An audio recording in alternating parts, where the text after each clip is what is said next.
I was sitting at a five-star oceanfront resort in Cabo San Lucas when my phone vibrated with a message from an anonymous number. Fly home immediately. Do not say a word to your parents. Do not sign anything. I had no idea that the innocent-looking piece of paper my family was aggressively pushing across our dinner table was designed to steal $80 million from me, or that by midnight I would be fleeing the resort like a fugitive, about to uncover a 22-year-old lie that would destroy my entire family. My name is Madeline. I am 33 years old, and I work as a forensic accountant in Los Angeles. I spend my days tracking down hidden assets, exposing corporate fraud, and following the money trails that criminals desperately try to hide. Ironically, it never once occurred to me to audit my own father. Before I continue this story, let me know where you are watching from in the comments below. Hit like and subscribe if you have ever had to outsmart toxic family members to protect yourself. The evening started like every other forced family vacation I had endured since childhood. We were dining on the private terrace of a ridiculously expensive resort in Mexico. The ocean breeze was warm, the champagne was flowing, and the tension at the table was suffocating. This entire trip was supposedly a celebration. My father Richard and my stepmother Caroline had insisted on flying us all down to celebrate my younger half-sister Penelope and her upcoming business milestone. Penelope was launching an initial public offering for her luxury jewelry brand, a company supposedly fully funded by my father. I sat quietly cutting into my sea bass, accustomed to my role as the invisible backdrop to Penelope's shining moments. Ever since I was sent away to a disciplinary boarding school at 11 years old for allegedly pushing Penelope down the stairs, a complete fabrication by Caroline, I had been treated as the defective branch of the family tree. Caroline swirled her wine glass and looked at me with her signature blend of pity and disdain. "You really should try to enjoy yourself, Madeline," she said loudly enough for the neighboring tables to hear. "You work entirely too hard at that boring little accounting firm. Number crunching all day must be so soul-crushing. You should ask Penelope for some lifestyle advice now that she is about to be a CEO of a public company." Penelope flipped her perfectly highlighted hair and laughed. "Oh, Mom, do not tease her. Not everyone has the vision to build an empire. We need people like Madeline to do the tedious paperwork." I forced a polite smile and took a sip of my water. I had learned a long time ago that reacting to their bait only fueled their cruelty. I just wanted to finish my dinner, survive the remaining 2 days of this trip, and go back to my quiet, independent life. But my father had other plans. Richard cleared his throat, wiped his mouth with a linen napkin, and reached into his leather briefcase resting on the empty chair beside him. He pulled out a thick stack of legal documents and a heavy gold pen, sliding them directly across the table until they stopped next to my plate. "Since we are all together, we need to handle some quick housekeeping," Richard said smoothly. His voice carried the same practiced authority he used in his corporate boardrooms. "This is just a standard family tax document. My accountants need it signed by all dependents before the end of the fiscal quarter to clear the way for Penelope's company to go public without any tax liabilities. Just sign on the yellow sticky tabs and we can order dessert." I looked down at the stack of papers. A strange cold feeling settled in my stomach. In my line of work, the phrase standard tax document usually meant someone was hiding something. I pushed my plate aside and pulled the documents closer. I did not reach for the pen. "What exactly is this for?" I asked, flipping past the cover page. Caroline sighed loudly and dramatically rolled her eyes. "Honestly, Madeline, do you always have to make everything so difficult? Your father is managing a massive financial transition for the family. Just sign the paper so we can celebrate." I ignored her and kept reading. My eyes scanned the dense blocks of legal jargon. My brain, trained to spot inconsistencies and hidden clauses, immediately went to work. This was not an IRS form. There were no tax schedules attached. The wording was deliberately obfuscated, but certain phrases jumped out at me. Irrevocable waiver, full relinquishment of beneficiary rights, indemnification from past fiduciary duties. "Dad, this is not a tax document," I said, looking up at him. My voice was calm, but my heart had started to hammer against my ribs. "This looks like a waiver releasing someone from a trust or a conservatorship." I am not signing this until I read the entire thing. The temperature at the table seemed to drop by 10 degrees. Richard's charming smile vanished, replaced by a hard, calculating glare. Penelope slammed her fork down against her plate. "This is exactly why nobody wants you around," Penelope snapped. "You are so paranoid and jealous. Dad is trying to make sure my initial public offering goes smoothly, and you are acting like he is trying to scam you. You do not even have any money for anyone to steal. You are just a glorified bookkeeper." Richard leaned forward, resting his elbows on the table. "Madeline, you are embarrassing me. I flew you down here. I paid for your five-star suite, and I am asking you for one simple signature to help your sister. Are you really going to be this selfish?" The pressure was immense. For a split second, the wounded 11-year-old girl inside me wanted to just sign the paper to make the yelling stop, to earn a rare nod of approval from my father. But the 33-year-old forensic accountant knew better. The discrepancy between what they were saying and what this document actually represented was massive. I needed space to figure out my next move. "I need to use the restroom," I said abruptly, standing up from the table. "I will look at it when I get back." "Do not take all night," Caroline muttered, signaling a waiter to bring another bottle of champagne. "We are waiting on you." I walked away from the terrace, feeling their eyes boring into my back. I practically ran through the resort lobby, desperate for a moment of silence to process what I had just read. I pushed through the heavy wooden doors of the women's restroom and locked myself inside one of the marble stalls. I leaned against the door, taking deep breaths, trying to steady my racing pulse. Why would my father need me to relinquish beneficiary rights? Beneficiary to what? My biological mother had died when I was a toddler, and I was always told she left nothing behind but hospital bills. Suddenly, my phone vibrated in my pocket. The noise made me jump. I pulled it out and looked at the screen. It was a text message from a phone number I did not recognize. I stared at the bright screen in the dimly lit stall. The message read, "Fly home. Don't say anything to your parents. Don't sign it." A chill washed over my entire body. I read the words again, my thumb hovering over the screen. Who was this? How did they know what was happening right now, at this exact moment?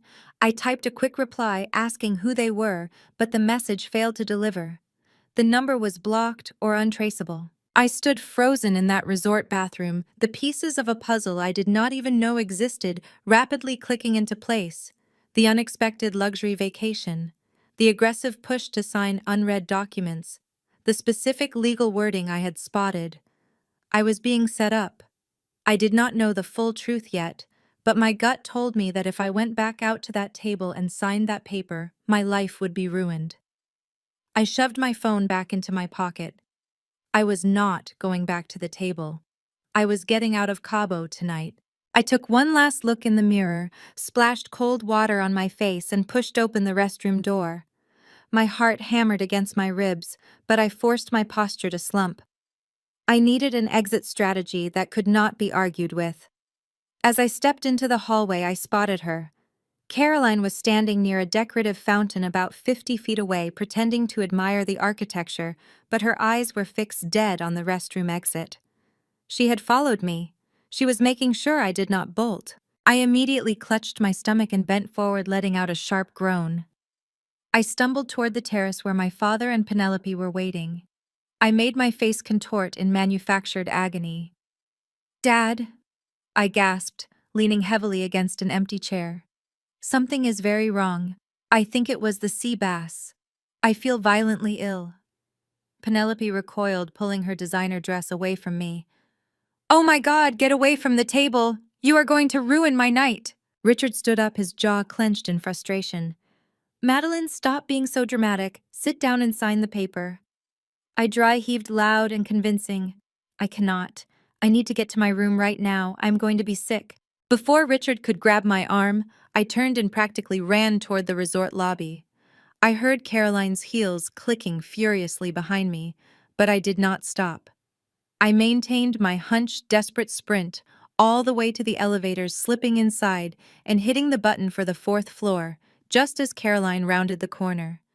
The door slid shut, severing her furious glare. The second I stepped into my suite, the performance ended.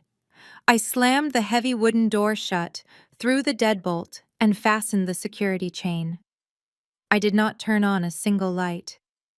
If Richard or Caroline checked from the courtyard below, I needed the room to look pitch black, exactly like someone who had passed out from severe food poisoning. I moved by the faint moonlight filtering through the balcony curtains. I grabbed my suitcase from the closet and began throwing my clothes inside. I did not bother folding anything. My hands moved with a frantic mechanical precision. Shoes, toiletries, laptop charger. Everything went into the bag. My mind raced with questions about the massive financial fraud I had just narrowly avoided, but I forced myself to focus purely on the logistics of escape. My phone buzzed on the mattress. A text from Richard. "Open this door immediately. We need that signature tonight." I ignored it, zipping my suitcase shut. I changed out of my dinner dress into a dark hoodie, jeans, and sneakers. I grabbed my passport and secured it in my hidden money belt. I crept toward the door and peered through the peephole. The hallway was empty, but I knew Richard would not give up easily. Taking the main elevator was a death sentence. They would intercept me in the lobby. I remembered seeing a service door near the ice machine earlier that afternoon. I eased my deadbolt open, wincing at the metallic click, and slipped into the corridor. I moved like a shadow down the carpeted hallway. I reached the heavy metal door marked strictly for staff use and pushed it open. The concrete stairwell was cold and echoed with the hum of the resort air conditioning units. I hurried down 4 flights of stairs, my suitcase bouncing quietly against my leg. I pushed through the ground floor exit and emerged into the humid night air behind the resort kitchens. Dodging delivery trucks and taking advantage of the shadows, I circumvented the main gate and walked briskly down the palm-lined driveway until I hit the main road. My chest heaved. I flagged down a passing local taxi, a battered yellow sedan, and threw myself into the back seat. "The airport," I told the driver in breathless Spanish. "As fast as you can, please." The driver nodded and hit the gas. The tires screeched against the asphalt as we sped away from the luxury compound. As the resort lights faded in the distance, my phone began to vibrate violently in my pocket. I pulled it out and watched the notifications flood the screen. "Caroline, you are acting like a petulant child. Open the door." "Penelope, you are ruining my trip. Dad is furious." "Richard, the hotel manager is bringing a master key. If you are playing games, you will regret it. Open the door now." I read their messages not with fear, but with the cold, analytical eye of a forensic accountant. This was not normal annoyance over a ruined family dinner. This was sheer, unadulterated panic. They needed that signature tonight, which meant whatever deadline they were facing was real, and whatever asset they were trying to steal from me was massive. My thumb hovered over the power button. Let them break in. Let them find the empty room. They could not force a signature from a ghost. I powered down the device, completely cutting off their digital leash. The Cabo airport was practically deserted at this hour. I paid the driver with cash, rushed through the automatic doors, and found the ticket counter for the last outbound flight to Los Angeles. I paid an exorbitant fee for a last-minute ticket on a red-eye flight. Boarding the plane felt like stepping into a sanctuary. As I sank into my window seat, the adrenaline finally began to ebb, replaced by a cold, calculating resolve. I spent the next 2 hours staring out at the pitch-black sky over the Pacific Ocean. Whoever sent that warning text had saved my life, or at least my financial future. But the mystery gnawed at me. Who knew about the documents? Who knew I was an accountant who would understand the trap? The wheels of the plane slammed against the tarmac at Los Angeles International Airport. The cabin lights flickered on, and the flight attendant announced our arrival. Passengers began groggily unbuckling their seatbelts. I reached into my pocket, pulled out my phone, and held the power button until the screen lit up. I expected a barrage of missed calls and furious voicemails from my father. Instead, a single text message popped up on the lock screen. It was from the same untraceable number that had warned me at the restaurant. The message was chillingly brief. "I am waiting at Gate 4 with the FBI." I stared at the glowing screen of my phone, my mind struggling to process the text message. I walked off the jet bridge and merged into the early morning flow of travelers at Los Angeles International Airport. The terminal was quiet, filled with the dull hum of rolling suitcases and tired whispers.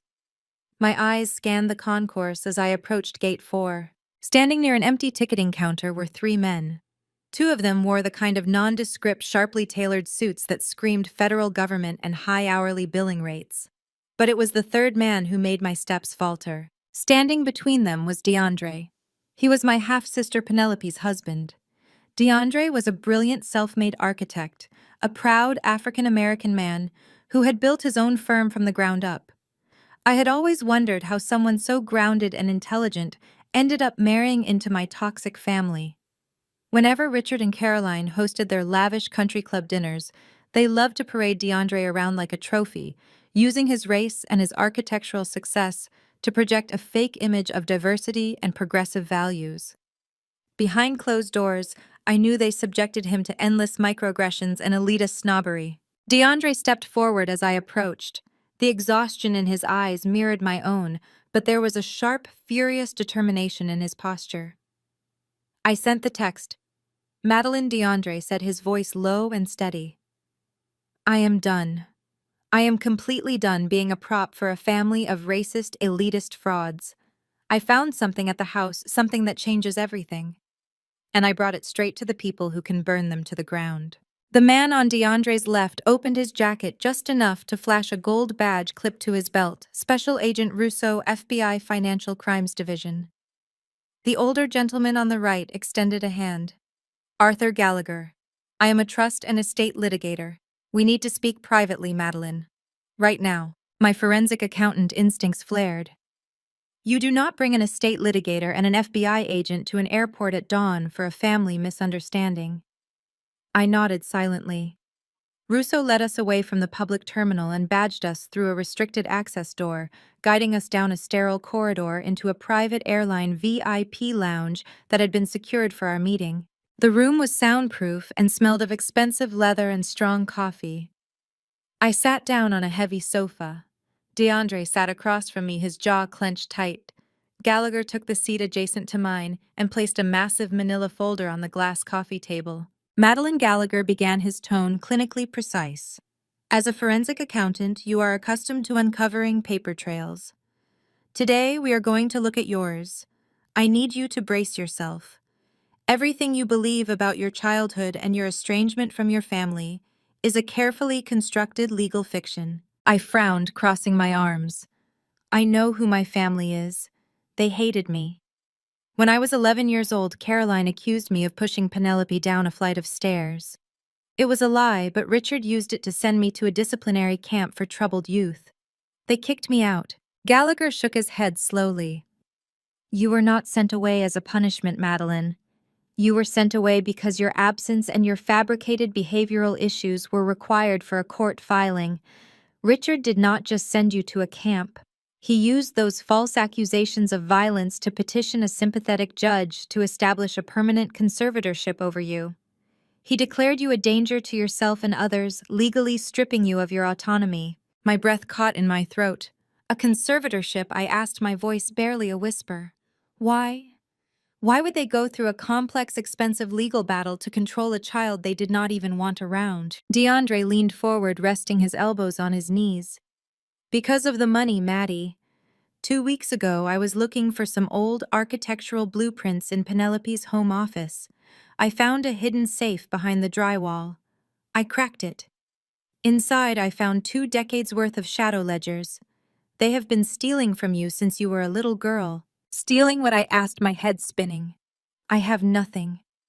My biological mother died when I was a toddler. Richard always told me she left nothing but unpaid hospital bills and bad credit. That was the biggest lie of all, Gallagher said. He opened the manila folder and slid a yellowed legal document toward me. Your biological mother was a software engineer in the early days of Silicon Valley. Before she passed away, she patented a core algorithm used in data encryption. She placed the rights to that patent and the resulting licensing royalties into an irrevocable trust. You are the sole beneficiary. I stared at the signature on the faded paper. It was my mother's name. A woman I barely remembered had secured my future, and my father had stolen it. Agent Russo finally spoke his voice, carrying the heavy weight of federal authority. Over the last 22 years, the tech sector exploded. The royalties from your mother's patent grew exponentially. Your trust fund is currently valued at $80 million. The number hit me like a physical blow to the chest. 80 million. I thought about the nights I spent crying in my cheap college apartment, eating instant noodles, drowning in student loan debt, begging for a tiny loan just to buy textbooks. I thought about how Richard and Caroline flaunted their wealth buying Penelope luxury cars and funding her vanity jewelry business while treating me like a charity case. It was all my money. Every single cent of their elite lifestyle was funded by the mother they told me was worthless. The conservatorship gave Richard total control over the trust's distributions, Gallagher explained, tapping the file. But there was a catch. Your mother's trust was ironclad in one specific regard. The conservatorship loophole expires the moment you turn 33. The trust reaches full maturity and the 80 million transfers entirely into your sole legal possession. I turned 33 last month. I whispered, my mind racing as the horrific reality finally clicked into place. DeAndre nodded grimly. The tax document they were trying to force you to sign tonight in Cabo. It was not for Penelope's IPO. It was an irrevocable waiver. By signing it, you would have legally relinquished your beneficiary rights and transferred the entire $80 million directly into a corporate holding company controlled by Richard and Penelope. They isolated you in Mexico to pressure you into signing away your life right at the finish line. The sheer scale of the betrayal crashed down on me. My father had institutionalized me at 11 years old, branded me a violent sociopath, and subjected me to a lifetime of emotional abuse, all to hijack a fortune left to me by a dead woman.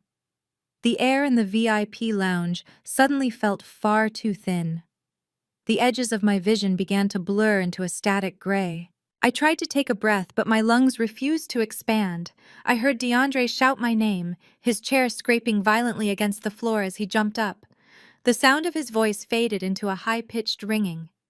The $80 million, the 22 years of lies, the document in Cabo, it was too much for my nervous system to process. The room tilted violently sideways and I plunged into absolute suffocating darkness. I slowly surfaced from the suffocating darkness. The sharp scent of rubbing alcohol and the steady rhythmic beeping of a heart monitor grounded me. I peeled my eyes open, blinking against the harsh fluorescent lights. I was lying in a hospital bed, an intravenous line taped to the back of my hand. The room was small, sterile, and entirely private. DeAndre was sitting in a vinyl visitor chair beside my bed, leaning forward with his elbows resting on his knees. He looked exhausted, but his gaze was sharp and focused. As soon as he saw my eyes open, he poured a cup of ice water from a plastic pitcher and handed it to me. You are in a private medical facility, cleared by Agent Russo. DeAndre said, his voice a low, steady rumble. You went into shock at the airport. The doctor said your vitals spiked dangerously high, but you are stable now. I took a slow sip of the cold water, letting the reality of the $80 million and my father's 22-year-long betrayal wash over me again. This time I did not panic. The shock had burned away, leaving behind a cold, crystalline fury. I sat up and pulled the intravenous needle out of my hand, pressing a cotton ball against the bead of blood. Tell me exactly how you found out, I demanded, looking directly at my brother-in-law. Why would Richard leave a paper trail? DeAndre let out a harsh, bitter laugh. Because arrogant people always think they are untouchable. A month ago, Penelope decided she wanted to demolish a load-bearing wall in the master suite to expand her shoe closet. As an architect, I needed the original structural blueprints of the mansion to make sure the house would not collapse. I went into Richard's private study to dig through the old property archives. I noticed the dimensions of the room did not match the floor plan. There was a false wall behind a mahogany bookshelf. He leaned back, his eyes darkening with absolute disgust. I found a hidden wall safe. I know how to crack old dial safes from my early days working construction gigs. When I popped it open, I did not find blueprints. I found the shadow ledgers, Decades of bank transfers, offshore routing numbers, and fake invoices. DeAndre shook his head, running a hand over his face. You know how they treat me, Maddie. Richard and Caroline love to parade me around at their country club galas. They love showing off their successful black son-in-law to prove how progressive and diverse they are. But behind closed doors, it is nothing but microaggressions, condescension, and elite snobbery. They treat me like a prop. They treat you like garbage. But when I read those ledgers, I realize the ultimate sick joke. Their entire empire of superiority was funded by the orphaned 11-year-old girl they threw into a disciplinary camp. Penelope's luxury jewelry company, Caroline's charity galas, Richard's real estate portfolio, every single dime was stolen from your mother's tech patent. The door to the private room opened. Attorney Gallagher and Agent Russo stepped inside, both looking relieved to see me sitting up. Madeline Gallagher said, smoothing his tie, "We need to move quickly. I have drafted an emergency injunction to present to a federal judge. We can freeze the conservatorship, file a civil suit for breach of fiduciary duty, and start the long process of recovering your assets through litigation." "No," I said flatly. Gallagher paused, looking confused. "Madeline, if we do not file a lawsuit immediately, Richard might realize you are on to him and start moving the money to non-extradition jurisdictions." I swung my legs over the side of the hospital bed and stood up. "I am a forensic accountant, Mr. Gallagher. I spend my life auditing corporate criminals. If we file a standard civil suit, Richard will hire a dozen expensive defense attorneys. They will stall the discovery process for years. They will bleed the trust dry with legal fees. They will drag my name through the mud, claiming I am a mentally unstable daughter having a delusional episode. I am not going to sue them. I am going to annihilate them." Agent Russo crossed his arms, an appreciative smirk playing on his lips. "What exactly are you proposing?" "I want a full covert financial audit," I said, pacing the small room. "I want to map out every shell company, every offshore account, and every dirty transaction Richard has authorized since I was 11. I want to build a bulletproof federal criminal case. When we strike, I do not want to just freeze their accounts. I want to humiliate them. I want to repossess the mansion. I want to strip Penelope of her fake business. I want Richard and Caroline in federal prison for wire fraud and embezzlement." DeAndre stood up, a dangerous smile spreading across his face. "I like the way you think, Maddie, but you are going to need someone on the inside. Richard uses an encrypted local server in his study to process the offshore transfers. If the FBI tries to hack it remotely, his security software will wipe the hard drives instantly." "You want to be my mole," I said, meeting his gaze. "I am going back to that mansion," DeAndre confirmed. "I will plant mirroring software directly on his physical server. I will copy every email, every text message, and every bank routing number. I will hand you the matches and you can burn them to the ground." Before Gallagher could warn us about the legal risks of corporate espionage, a sharp buzzing sound shattered the tension in the room. I reached into my pocket. My phone, which I had turned back on after landing at LAX, was vibrating violently. The caller ID displayed a name that made my blood run cold. Richard. I held up a finger, signaling for absolute silence in the room. I cleared my throat, forcing my vocal cords to relax, and swiped to answer the call. "Madeline," Richard said. His voice was not screaming. It was worse. It was dripping with a sickening artificial sweetness, the tone of a predator playing a very dangerous game. "Dad," I said, keeping my voice shaky and weak. "I am so sorry about last night.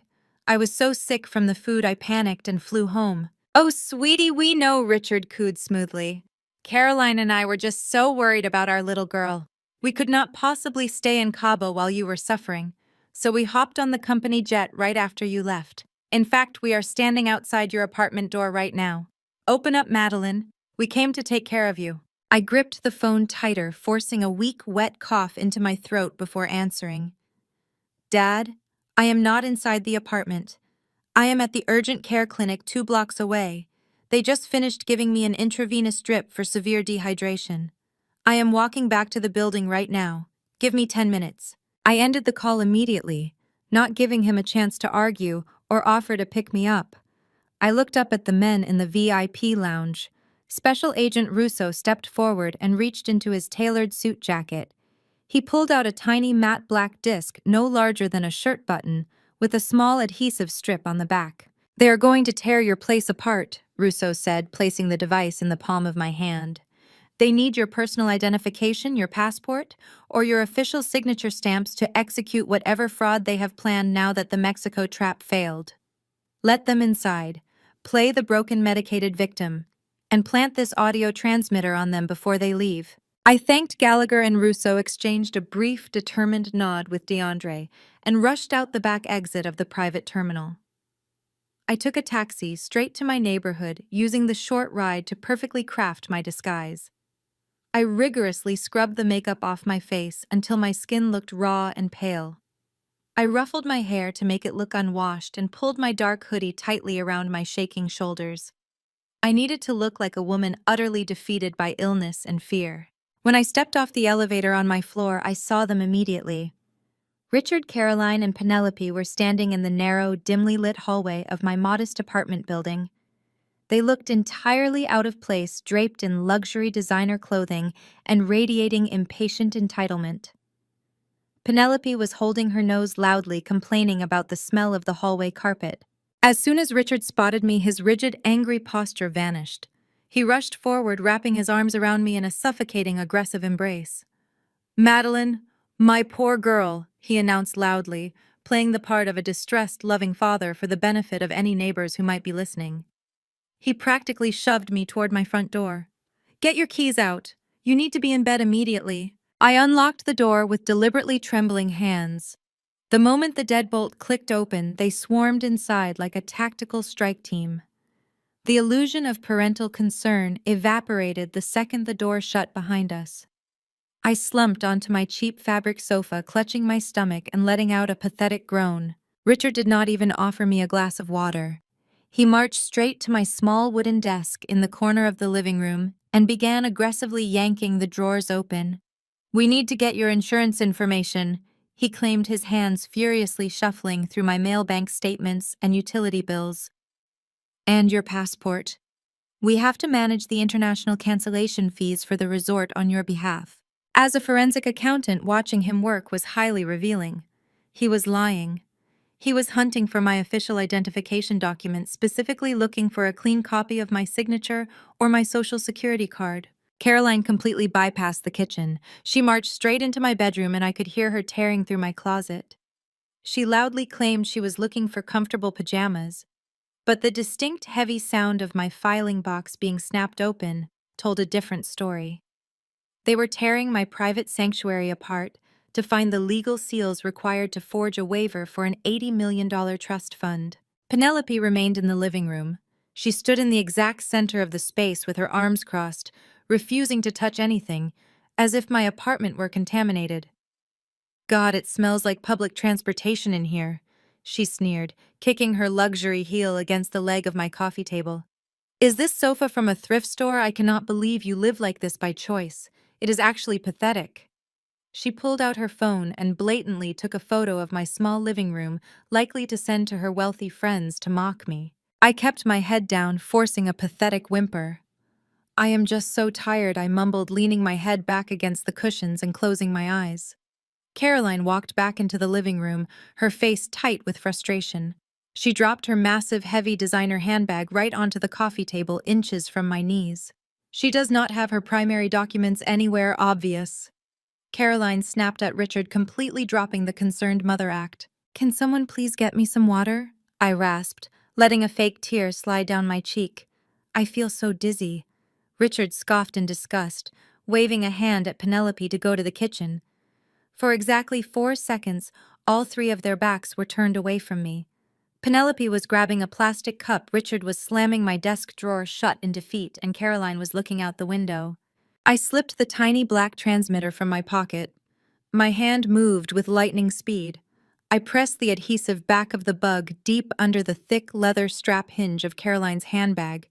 It blended perfectly with the dark metal hardware. It was completely invisible unless someone explicitly dismantled the bag. I let my arm fall limply back to my side just a fraction of a second before Penelope shoved a cup of tap water into my hand. I had intentionally hidden my highly sensitive documents in a locked safe deposit box at my bank years ago. They were never going to find anything useful here.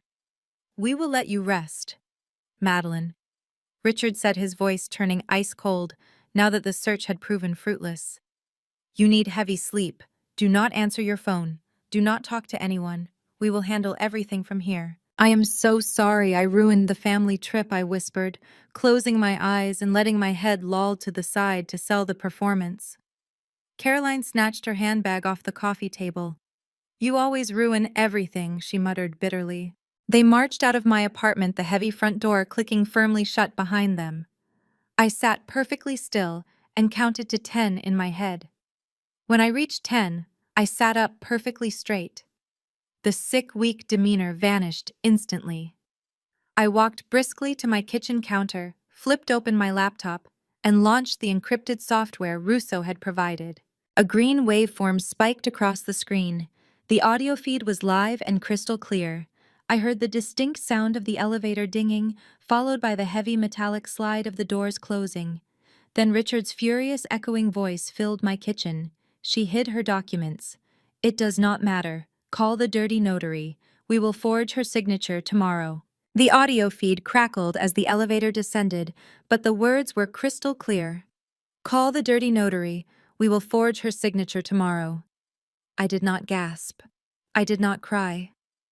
I simply pressed a key to save the recording, uploaded it to the secure server Russo had provided, and poured myself a cup of black coffee. The time for emotional reactions was over. It was time to do what I do best: follow the money. By noon, I was sitting in a windowless conference room inside the Los Angeles FBI field office. The walls were covered in whiteboard material, and Special Agent Russo was sliding a fresh stack of bank records across a heavy metal table. DeAndre had successfully mirrored Richard's private server overnight, providing us with a massive data dump of 22 years of financial history. Now it was just a matter of untangling the web. Forensic accounting is not about dramatic interrogations or screaming matches. It is about patience, cold logic, and an absolute obsession with discrepancies. People lie, but numbers never do. I pulled up the primary ledger for the conservatorship. Richard had been appointed my legal guardian, which gave him a fiduciary duty to manage my biological mother's tech patent royalties strictly for my benefit. Instead, he had built a labyrinth of corporate fraud. I opened my laptop and began projecting spreadsheets onto the main monitor. Russo stood beside me, arms crossed, watching as I highlighted the first anomaly. Look at this routing sequence, I said, pointing to a series of transfers originating from the primary trust account in 2010. Richard authorized a withdrawal of $4 million under the guise of specialized medical care and residential treatment facilities for my supposed behavioral issues. But the receiving account does not belong to a medical facility. It belongs to a limited liability company registered in Delaware called Apex Holdings. Russo tapped his chin. And Apex Holdings is controlled by your father. Exactly, I replied. But he layered it. Apex Holdings then transferred the funds to a subsidiary in the Cayman Islands, which then issued a supposed corporate loan to Caroline's personal wealth management account. From there, the money was washed and integrated into their daily spending. He has been doing this every quarter for over 2 decades. He fabricates an expense for my care, funnels the cash through 3 layers of shell companies, and brings it back into his own pocket as clean, untraceable income. For the next 6 hours, Russo and I methodically ripped apart Richard's financial empire. I traced every wire transfer, every fake invoice, and every inflated expense report.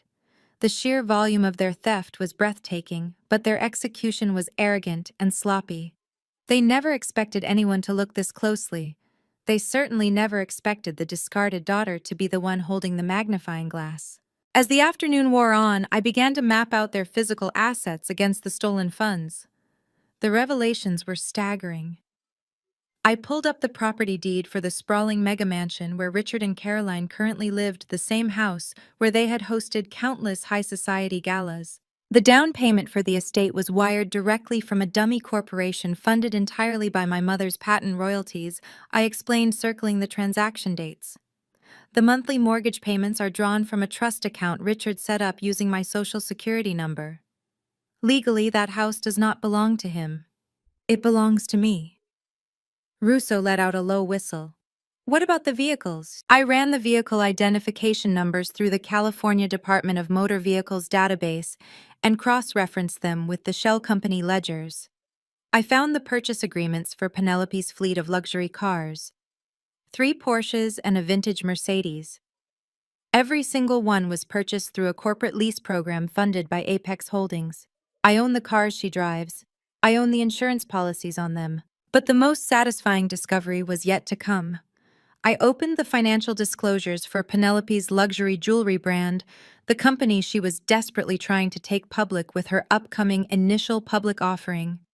She had spent years cultivating an image as a brilliant self-made entrepreneur, a golden child who built an empire through hard work and flawless taste. I isolated the initial seed funding for her company, a capital injection of $12 million that had miraculously appeared in her business accounts 5 years ago. I traced the routing numbers backward. The money moved from Penelope's business account to a venture capital firm in Nevada, to a holding company in the Bahamas, and finally right back into my primary trust fund. The $12 million used to launch her entire brand was classified in Richard's hidden ledger as an educational and occupational therapy grant for my rehabilitation. I said, my voice dripping with cold satisfaction. Penelope is not a self-made founder. She is a fraud. Her entire company, her inventory, her branding, it was all built using my mother's money. Since the capital was fraudulently acquired from my trust, I am the senior creditor and the rightful majority shareholder of her business. Russo leaned against the table, a sharp smile forming on his face. So let me get this straight. The house they sleep in, the cars they drive, the company, they are trying to take public. You own it all. Legally, yes, I replied, closing the spreadsheet. They are living a billionaire lifestyle, but on paper they are completely insolvent. I own the roof over their heads and the clothes on their backs. And once we secure the audit authorization, I can liquidate everything they have in a matter of hours. Just as I finished speaking, my phone buzzed on the table. It was not a standard text message, but an alert from a highly encrypted messaging app DeAndre and I had set up earlier that morning. I opened the application and decrypted the text block. The message was brief, but it held the key to our next move. DeAndre wrote, Penelope is in a complete panic. They know they need massive liquidity before the audit next week. She is hosting an exclusive high society dinner party at the mansion this Saturday night. She is bringing in the final tier of major venture capitalists to secure the last round of funding for the jewelry brand before it goes public. The guest list is a who is who of Los Angeles elite. I stared at the glowing text, a slow, predatory smile spreading across my face. Richard and Caroline thought I was a broken, medicated mess recovering in my cheap apartment. They were about to host the most important night of their lives, completely unaware that the girl they had thrown away was now the legal owner of the very house they were entertaining in. I looked up at Agent Russo. It seems my sister is throwing a party this weekend to sell my company to a room full of billionaires. Russo raised an eyebrow. What do you want to do about it? I closed my laptop and stood up. I think it is time I finally showed up to a family dinner. Saturday evening arrived with the stifling heat typical of Los Angeles. I pulled up to the heavily guarded gates of Richard's Bel Air estate in a standard rideshare sedan. DeAndre had quietly removed my name from the security blacklist that morning, allowing my driver to pass right through the wrought iron gates without a second glance from the guards. I stepped out onto the pristine cobblestone driveway. I was not wearing a power suit or a designer gown. To sell my performance, I wore a plain beige cardigan, flat shoes, and minimal makeup. I needed to look exactly like the broken, medicated woman they had left in my apartment. I walked through the towering mahogany front doors. The mansion was buzzing with the quiet, expensive hum of high society. Crystal chandeliers cast a warm glow over men in bespoke tuxedos and women draped in diamonds. Waiters glided silently across the marble floors, carrying trays of champagne and caviar.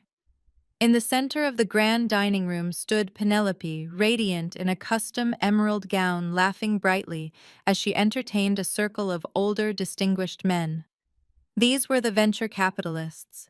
the apex predators of the financial world, ready to write massive checks to take her jewelry brand public. I stepped into the light of the dining room. It only took 4 seconds for Caroline to spot me. Her champagne flute froze halfway to her lips. The color drained from her face. She immediately elbowed Richard, who whipped his head around. His eyes widened in absolute panic. He took a step toward me, signaling for the private security guards near the hallway. But Penelope was faster, and Penelope was a narcissist. She saw an opportunity to play the benevolent, successful savior in front of her most important investors. Instead of letting security drag me out and causing a scene, she smiled brightly and glided across the room, grabbing my arm with a tight, painful grip. "Everyone?" Penelope announced, her voice echoing perfectly through the dining room to ensure total attention. "I am so glad you are all here for this special moment. This is my older half-sister Madeline." The investors turned their attention to me, taking in my plain clothes and slumped posture. Penelope sighed, putting a manicured hand over her heart to feign deep empathy. Madeline has struggled with severe mental health instability for most of her life. She has had a very difficult time, and she recently suffered a terrible episode during our family vacation. But she came all the way here tonight because she is on a new treatment plan and wants to make amends. We believe in second chances in this family. Is that right, Maddie? She squeezed my arm hard enough to leave a bruise. It was a masterclass in public humiliation. She painted herself as a saint while branding me a volatile charity case. I kept my head bowed, staring at the floor, and let a tremor enter my voice. "I am so sorry for ruining the trip," I mumbled softly, playing the submissive role flawlessly. "I just wanted to come and apologize to everyone. I am so proud of you, Penelope. I do not want to intrude on your big night." The investors murmured with sympathetic approval. Penelope beamed, soaking up their admiration. She gestured toward a tall, older man with silver hair and a sharp gaze. "This is Mr. Kensington. His firm is leading the final round of funding for my IPO. They are going to take my brand global." Penelope released my arm and turned back to a waiter to order another drink, completely dismissing me as a non-threat. Richard and Caroline visibly relaxed, assuming I was properly cowed and heavily medicated. They returned to their networking, leaving me standing at the edge of the investor circle. Mr. Kensington gave me a polite, pitying smile. "It is nice to meet you, Madeline. Your sister is a brilliant founder. You must be very proud of the empire she built from scratch." "I am," I said, looking up at him with wide, innocent eyes. "I am just a simple bookkeeper, but I love reading about business. I actually read through her public disclosures for the IPO. It is fascinating how she managed the initial capital injection." Kensington chuckled, swirling his scotch. "Yes, a $12 million seed round, fully self-funded by the family. It shows incredible discipline, no outside debt. It makes the valuation incredibly clean for the public offering." I tilted my head, furrowing my brow as if I were slightly confused.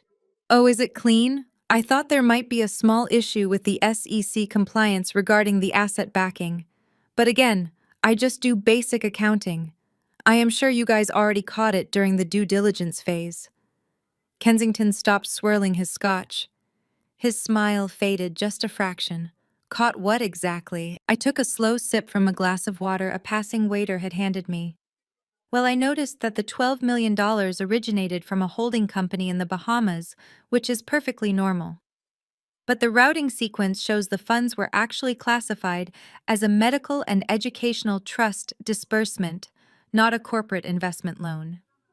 According to the federal tax code, commingling a protected fiduciary trust fund with corporate revenue instantly invalidates the corporate shield." Kensington went completely still. The other investors in the circle had stopped talking and were now listening intently to my supposedly innocent observations. I continued, keeping my tone light and conversational. Since the capital was fraudulently misclassified, the original trust beneficiary would legally be considered the senior creditor. That means Penelope does not actually own the controlling shares of the company she is trying to take public. The trust does. If she files those S-1 registration documents with the Securities and Exchange Commission next week, she will be committing federal securities fraud. But I am sure your legal team already drafted the indemnification clauses to protect your firm from the federal indictments, right? The color drained entirely from Kensington's face. He was not looking at a broken, medicated woman anymore. He was staring at an apex predator who had just casually dissected a multi-million-dollar fraud right in front of him. Are you telling me, Kensington asked, his voice dropping to a harsh, demanding whisper, that the seed capital is tied to an active, contested trust? I gave him a sad, apologetic smile. I am just saying that if a federal auditor, or say the FBI Financial Crimes Division, were to subpoena the holding company records, they would find that the assets are currently frozen. It would be a terrible shame if your firm's money was locked in a federal seizure. But Penelope is so smart. I am sure she has a plan to pay you all back when the assets are repossessed. I watched the realization hit him like a freight train. The panic in his eyes was immediate. He looked across the room at Penelope, who was laughing loudly, completely oblivious to the fact that her entire financial future was currently bleeding out on the dining room floor. Kensington abruptly set his glass down on a passing tray. He did not say another word to me. He simply turned to his associates, gave a sharp nod, and headed straight for the front door. I stood in the corner of the dining room, holding my water glass, and watched the panic begin to spread. The dominoes were officially falling. I watched the panic begin to spread. Mr. Kensington did not simply walk to the exit. He moved with the urgent, terrifying speed of a man trying to outrun a financial avalanche. He intercepted two of his partners near the grand staircase, leaning in to whisper something sharp and fast. I could see the exact moment the blood drained from their faces. Penelope noticed the sudden shift in energy. She glided over, offering a silver tray of champagne, flashing her most brilliant, practiced smile. Kensington waved her off, his face a mask of cold professionalism. He told her his compliance team needed to review some sudden discrepancies in her paperwork and that he would be in touch. He was lying, and they both knew it. Within 10 minutes, the other major investors followed suit. They cited early flights, sudden headaches, and family emergencies. The mass exodus was brutal, silent, and incredibly efficient. By 11 o'clock, the lavish dining room was entirely empty of guests. The catered food sat untouched on silver platters. The string quartet had been dismissed early. I slipped behind one of the towering marble pillars in the grand foyer, keeping myself completely out of sight, but with a clear view of the dining room. The heavy mahogany front doors clicked shut behind the final investor. Penelope's perfect mask completely dissolved. She let out a scream of pure, unadulterated rage that echoed off the vaulted ceilings of the stolen mansion.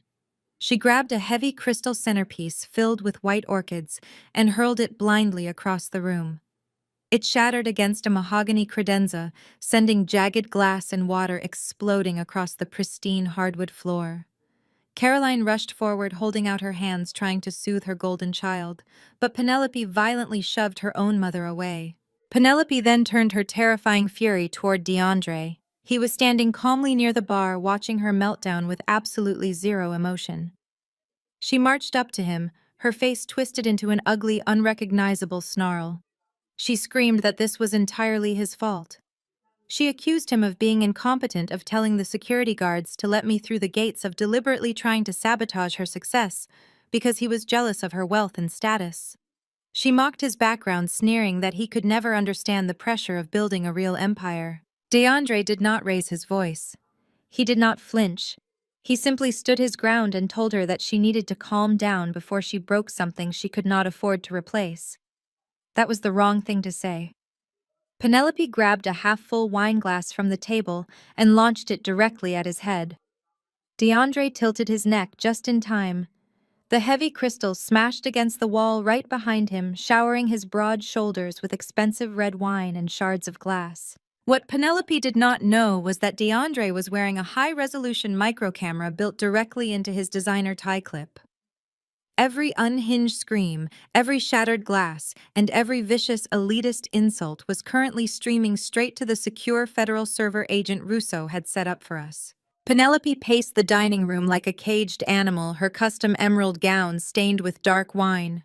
She pointed a shaking manicured finger at Richard. She demanded that he fix this immediately. She screamed that her entire initial public offering was dead unless the financial disclosures were legally cleared by the end of the week. She looked her father dead in the eye and shrieked at the top of her lungs, forced the freak to sign the papers by any means necessary. I do not care what you have to do. Break her arm if you have to. Just get me that signature. Richard's face was dark purple with rage. He nodded firmly, promising his golden child that he would handle me personally. I had heard enough. I turned and quietly slipped out the front door, pulling my plain beige cardigan tight against the cool night air. I walked briskly down the long, sweeping cobblestone driveway, heading toward the main gates where I had scheduled my rideshare to pick me up. The eerie quiet of the estate grounds was a stark contrast to the absolute chaos unfolding inside the mansion. I was halfway down the driveway when the heavy oak front doors slammed open. Heavy, aggressive footsteps crunched against the cobblestone behind me, moving incredibly fast. I did not run. I stopped and turned around slowly. Richard marched toward me. The charming, sophisticated patriarch who had toasted to his brilliant daughter just an hour ago was gone. The man standing in front of me was the real Richard, cold, ruthless, and terrifyingly desperate. He closed the distance between us in seconds, backing me up until my shoulders hit the rough stone of the perimeter wall. He planted one hand on the wall next to my head, physically trapping me in his shadow. He leaned in close, his breath hot and smelling of expensive scotch. "I do not know what kind of game you think you are playing," he hissed, his voice dropping to a lethal whisper. "I do not know what garbage you were whispering to Kensington to scare him off. But you are going to fix this." I kept my face perfectly blank, channeling the broken, heavily medicated persona they expected to see. "I did not do anything, Dad. I was just talking about accounting principles." He grabbed my upper arm, his fingers digging painfully into my skin. "Drop the act, Madeline. You think you are smart because you read a few balance sheets? You are nothing. You are the same unstable, worthless liability you have always been. We need that tax document signed by Friday so Penelope can close her funding round." I looked down at the ground, forcing my voice to tremble. "I cannot sign it. It does not feel right." Richard let out a harsh, cruel laugh. He leaned closer, his voice vibrating with absolute venom. "You do not have a choice. If I do not have your signature on that waiver by 5 o'clock this Friday, I will destroy whatever pathetic little life you have managed to build for yourself. I will drag you into court. I will file a massive civil suit against you for 22 years of back child support, housing expenses, medical bills, and every single dime I spent keeping you locked up in that disciplinary camp." He tightened his grip on my arm, shaking me slightly to emphasize his power. "I will garnish your pathetic wages. I will drain your bank accounts. I will bury you under so much legal debt that you will be begging to live on the streets. You have until Friday, Madeline. Sign the paper, or I will wipe you off the map." He shoved me back against the stone wall, turned around, and marched back toward his stolen mansion. I stood alone in the dark driveway. I rubbed my bruised arm, watching his silhouette disappear. He thought he had just issued a death sentence. He had no idea he had just handed me the exact timeline I needed to execute my final strike. I watched Richard's silhouette fade into the manicured shadows of the estate.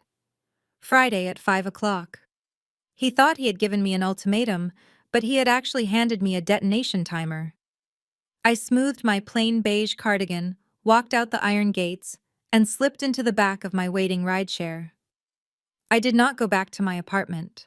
I directed the driver to a subterranean parking garage in downtown Los Angeles, a secure rendezvous point we had established earlier that day. The concrete structure was cold and completely deserted at 2 in the morning.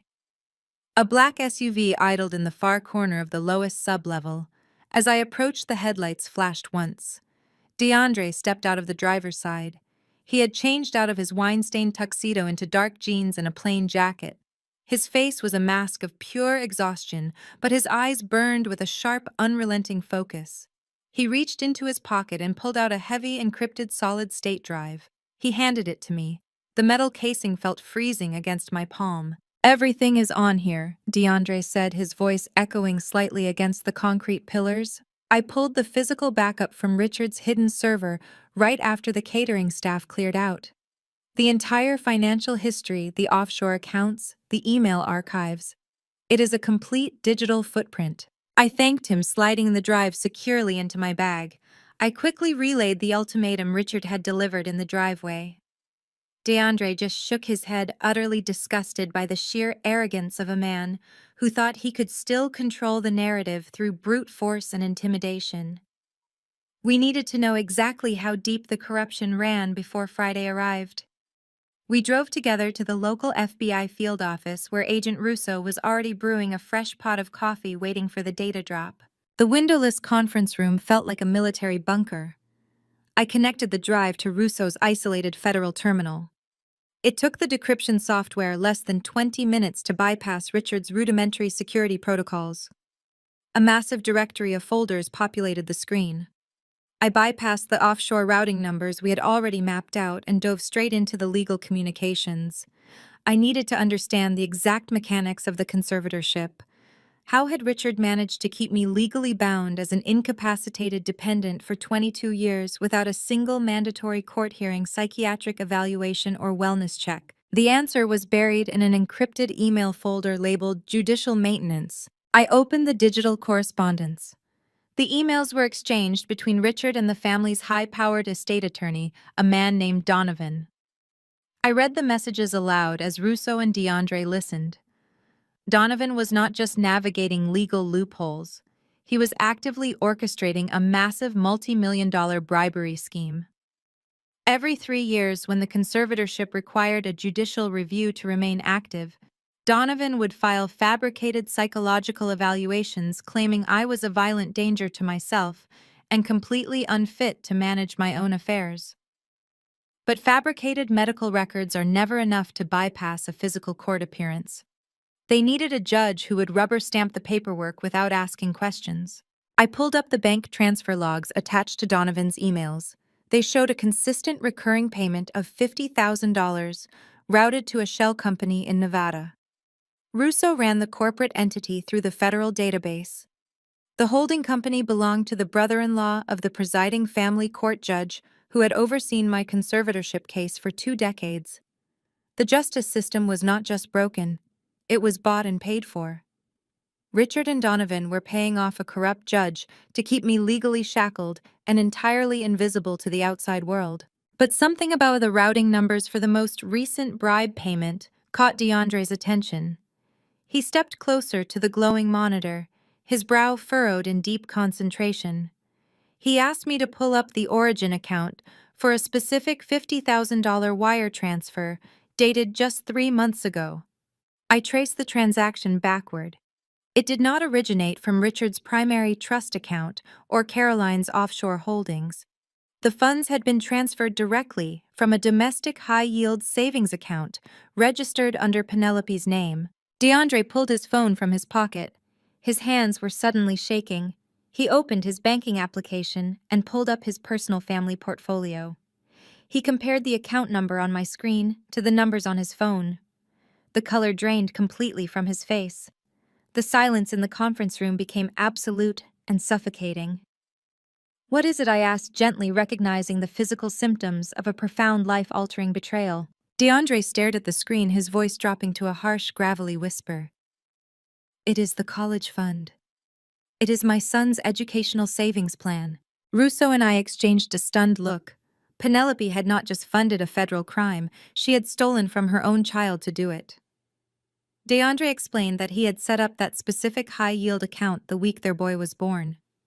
He had poured his own hard-earned money from his architectural firm into it, wanting to ensure his son would never have to worry about student loans or the kind of crushing financial stress DeAndre had fought through as a young black man building his career from nothing. Penelope had administrative access to the account for emergencies. When it came time to pay Donovan the latest bribe for the corrupt judge, Richard must have been dealing with a temporary liquidity issue.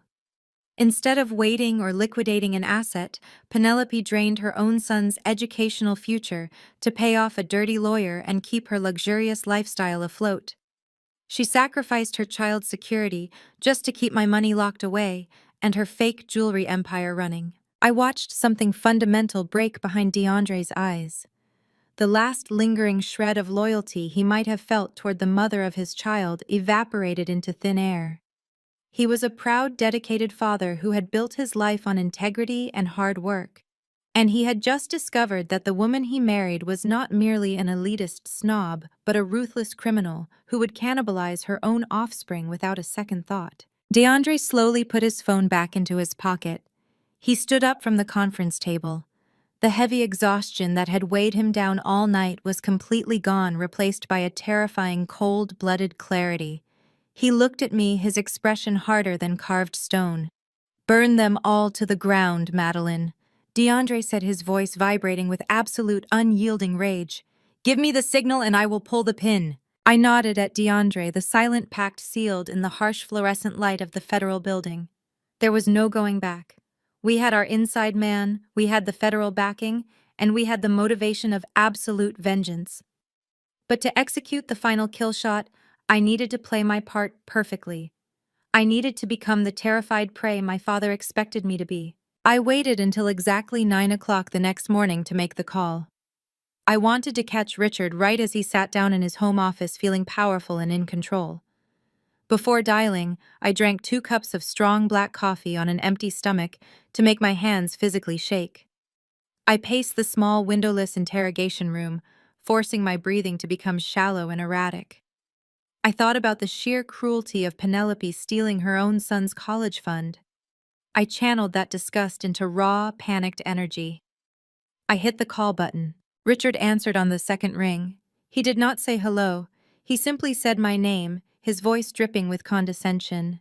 "Dad, please," I gasped, letting my voice crack with manufactured terror. I pitched my tone higher, mimicking the broken 11-year-old girl he had sent away to a disciplinary camp. "Please do not sue me. I do not have the money for lawyers. I can barely afford my rent. I cannot go back to court. I cannot go back to a facility. Please just tell me what you want me to do."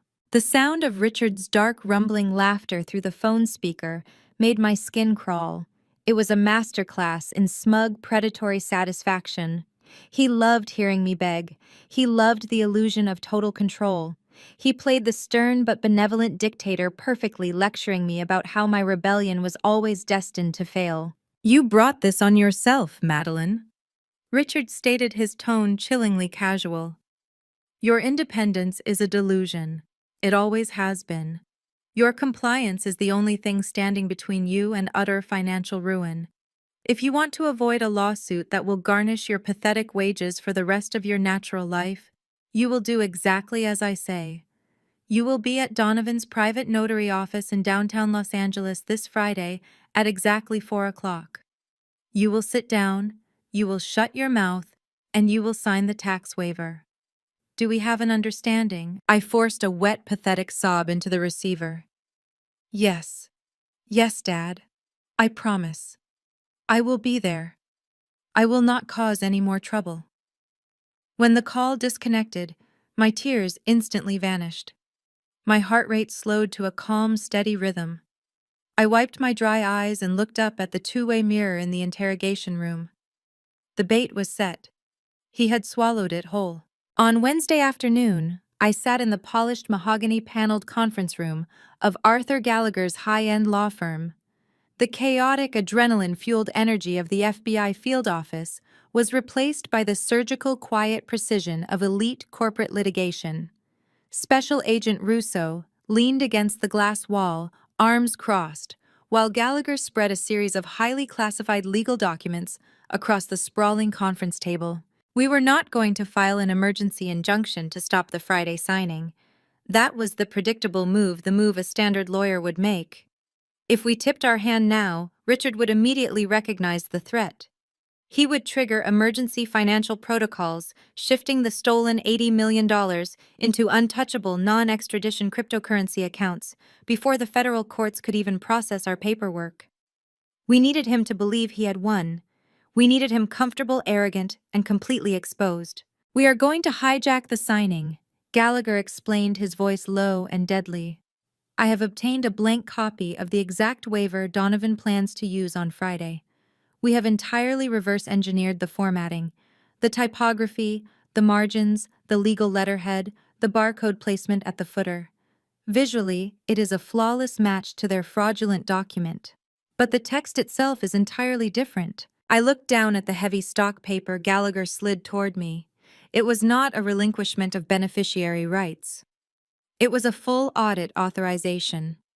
It legally granted me, in my capacity as the senior creditor of the fraudulently managed trust fund, absolute and immediate executive control over every single corporate entity holding company and bank account associated with Richard, Caroline, and Penelope. It was a financial skeleton key. Once executed and notarized, it would allow the FBI to bypass months of bureaucratic red tape and freeze their assets instantaneously.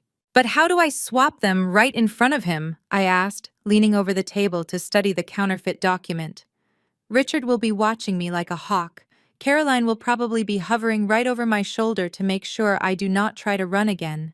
They will not let me bring my own paperwork into the secure room, and they certainly will not let me leave with theirs.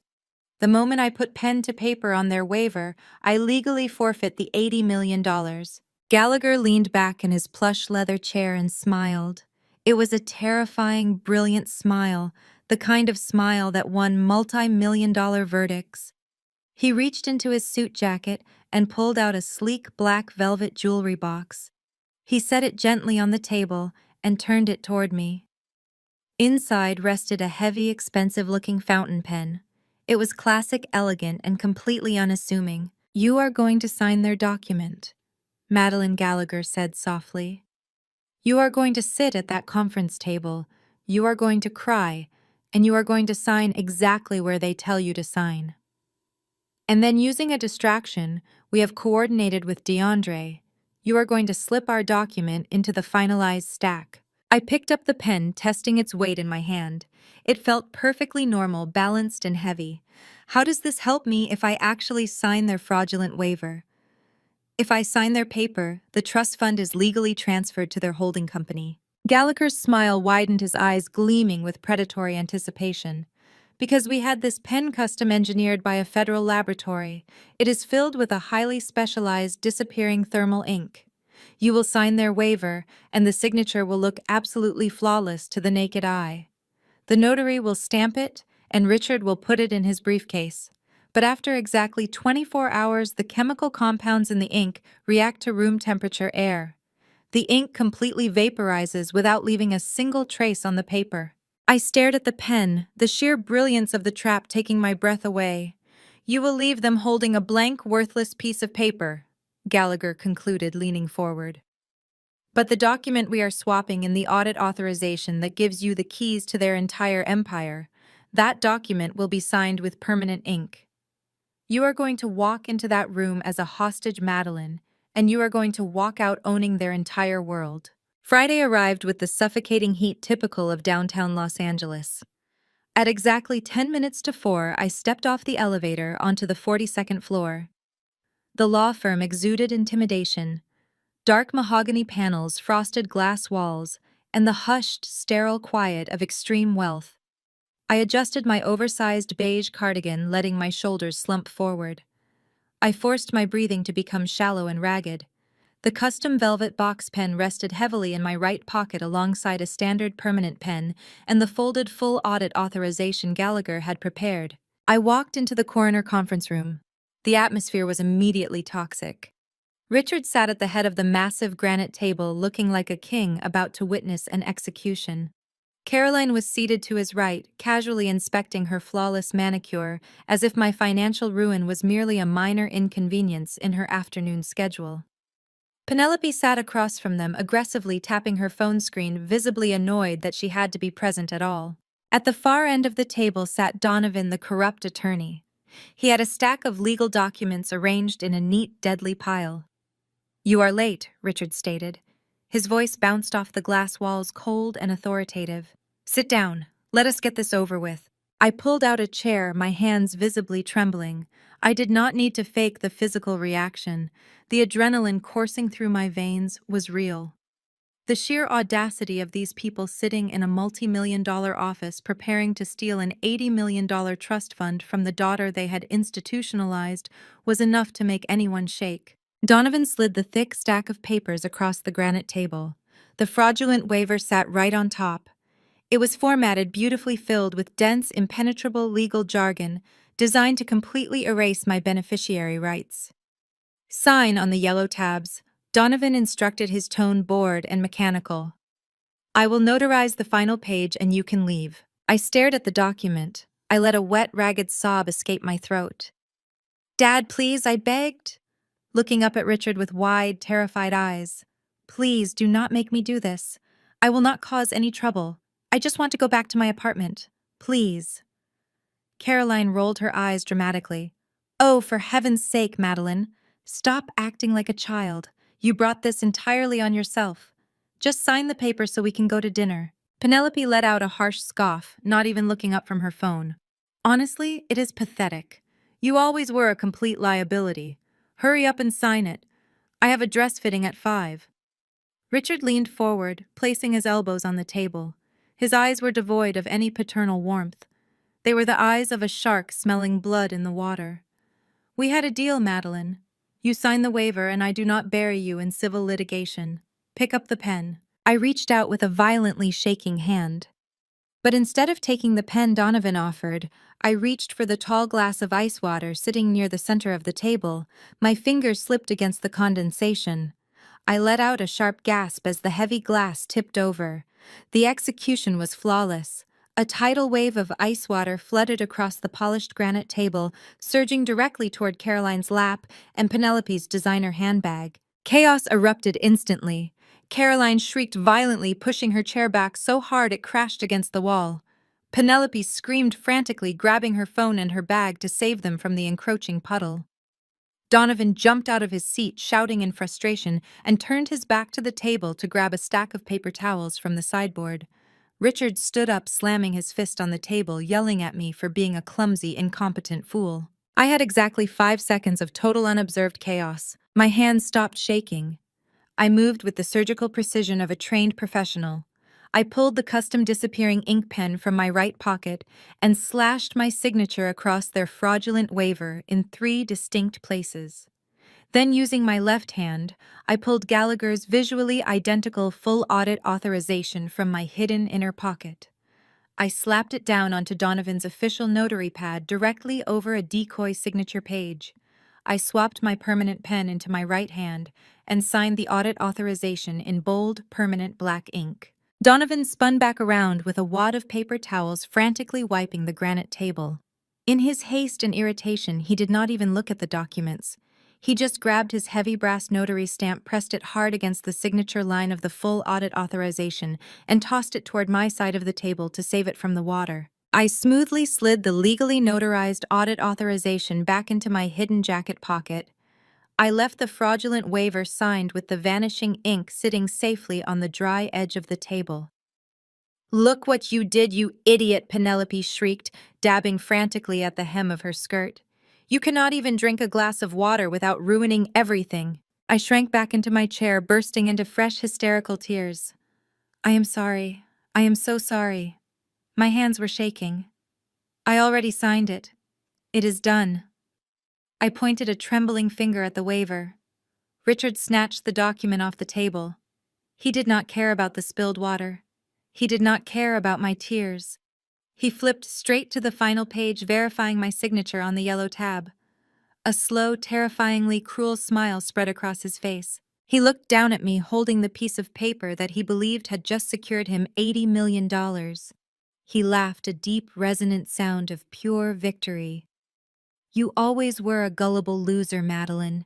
You let us send you away, you let us take your money, and you just handed over the keys to the kingdom because you were too weak to fight back. Get out of my sight. I never want to see your face again." I stood up, keeping my head bowed in absolute defeat. I clutched my beige cardigan tightly around my chest and walked slowly out of the conference room. I kept up the slow, shuffling gait all the way down the hallway into the elevator and through the grand lobby of the building. I stepped out into the blinding afternoon sun of downtown Los Angeles. The heavy glass doors slid shut behind me. I stopped walking. I stood up perfectly straight. I reached into my jacket pocket and felt the crisp edge of the notarized full audit authorization. The forensic accountant inside me took a deep, steadying breath of the warm city air. The tears were gone. The fear was gone. The 11-year-old victim was dead and buried. I walked to my car, unlocked the door, and smiled. While I was pulling out of the downtown parking garage, gripping the steering wheel with triumphant energy, the real explosion was happening 30 miles west at the Bel Air estate. DeAndre had not gone to work that morning. He was standing in the cavernous master bedroom of the mansion waiting. He had spent the last 3 hours methodically packing his belongings into 2 heavy canvas duffel bags. More importantly, he had already packed everything his son needed. The boy was currently buckled safely into a car seat in DeAndre's SUV, parked quietly in the circular driveway. DeAndre was just waiting for the final piece of the puzzle to walk through the door. At exactly 4:30, Penelope strutted into the master suite. She was radiating smug, toxic satisfaction. She tossed her heavy designer handbag onto the velvet settee and kicked off her heels, letting out a dramatic sigh of relief. She immediately started bragging about how utterly pathetic I had looked at the notary office. She laughed about my fake tears, boasting that her upcoming initial public offering was entirely safe now. She told DeAndre that the family was finally rid of their biggest financial liability and they could go back to focusing on her jewelry empire. DeAndre did not turn around. He stood facing the floor-to-ceiling windows, looking out over the manicured lawns funded by my stolen trust. He did not congratulate her. He did not offer her a celebratory drink. Instead, he recited a 12-digit routing number in a low, perfectly steady voice. Penelope stopped laughing. She froze, one hand still resting on the zipper of her dress. DeAndre turned around and looked his wife dead in the eye. He repeated the number. Then he told her exactly what that account was. It was their son's college fund. It was the high-yield savings account DeAndre had opened the week their boy was born. He had funded it entirely with the money from his very first independent architectural commissions. It was meant to secure their child's future, a protective barrier against the kind of crushing financial stress DeAndre had fought through as a young black man building his career from nothing. And yesterday the balance had gone to zero. Penelope immediately went on the defensive. She tried to gaslight him. She waved her hand dismissively, claiming it was just a temporary liquidity transfer. She told him it was a simple short-term bridging loan to handle some unexpected corporate overhead for her brand. She promised to put the money back next month after her investors cleared the final funding round. She told him he was overreacting and being ridiculously dramatic over a standard financial maneuver. DeAndre cut her off. He did not raise his voice, but his words hit like a physical strike. He stated the exact name of the shell company in Nevada. He named the corrupt family court judge. He told Penelope he knew she did not use the money for her business. He knew she had drained their own child's educational future to wire a $50,000 bribe to a dirty lawyer, all to maintain an illegal conservatorship over her half-sister. The blood drained from Penelope's face. The polished high society founder completely vanished. Cornered and caught in a massive federal crime, Penelope resorted to the only weapon she had left. Pure, vicious cruelty. The mask slipped completely, revealing the racist, elitist monster she truly was.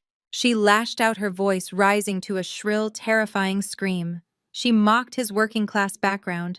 She told him he should be on his knees thanking her family for pulling him out of obscurity. She unleashed a barrage of venomous insults, claiming his architectural firm only secured high-end contracts because Richard had introduced him to the right people. She told DeAndre he was nothing but a convenient prop, a diversity token they used to look progressive at country club dinners and charity galas. She screamed that without her family's wealth and status, he was just another nobody who would never amount to anything in their world.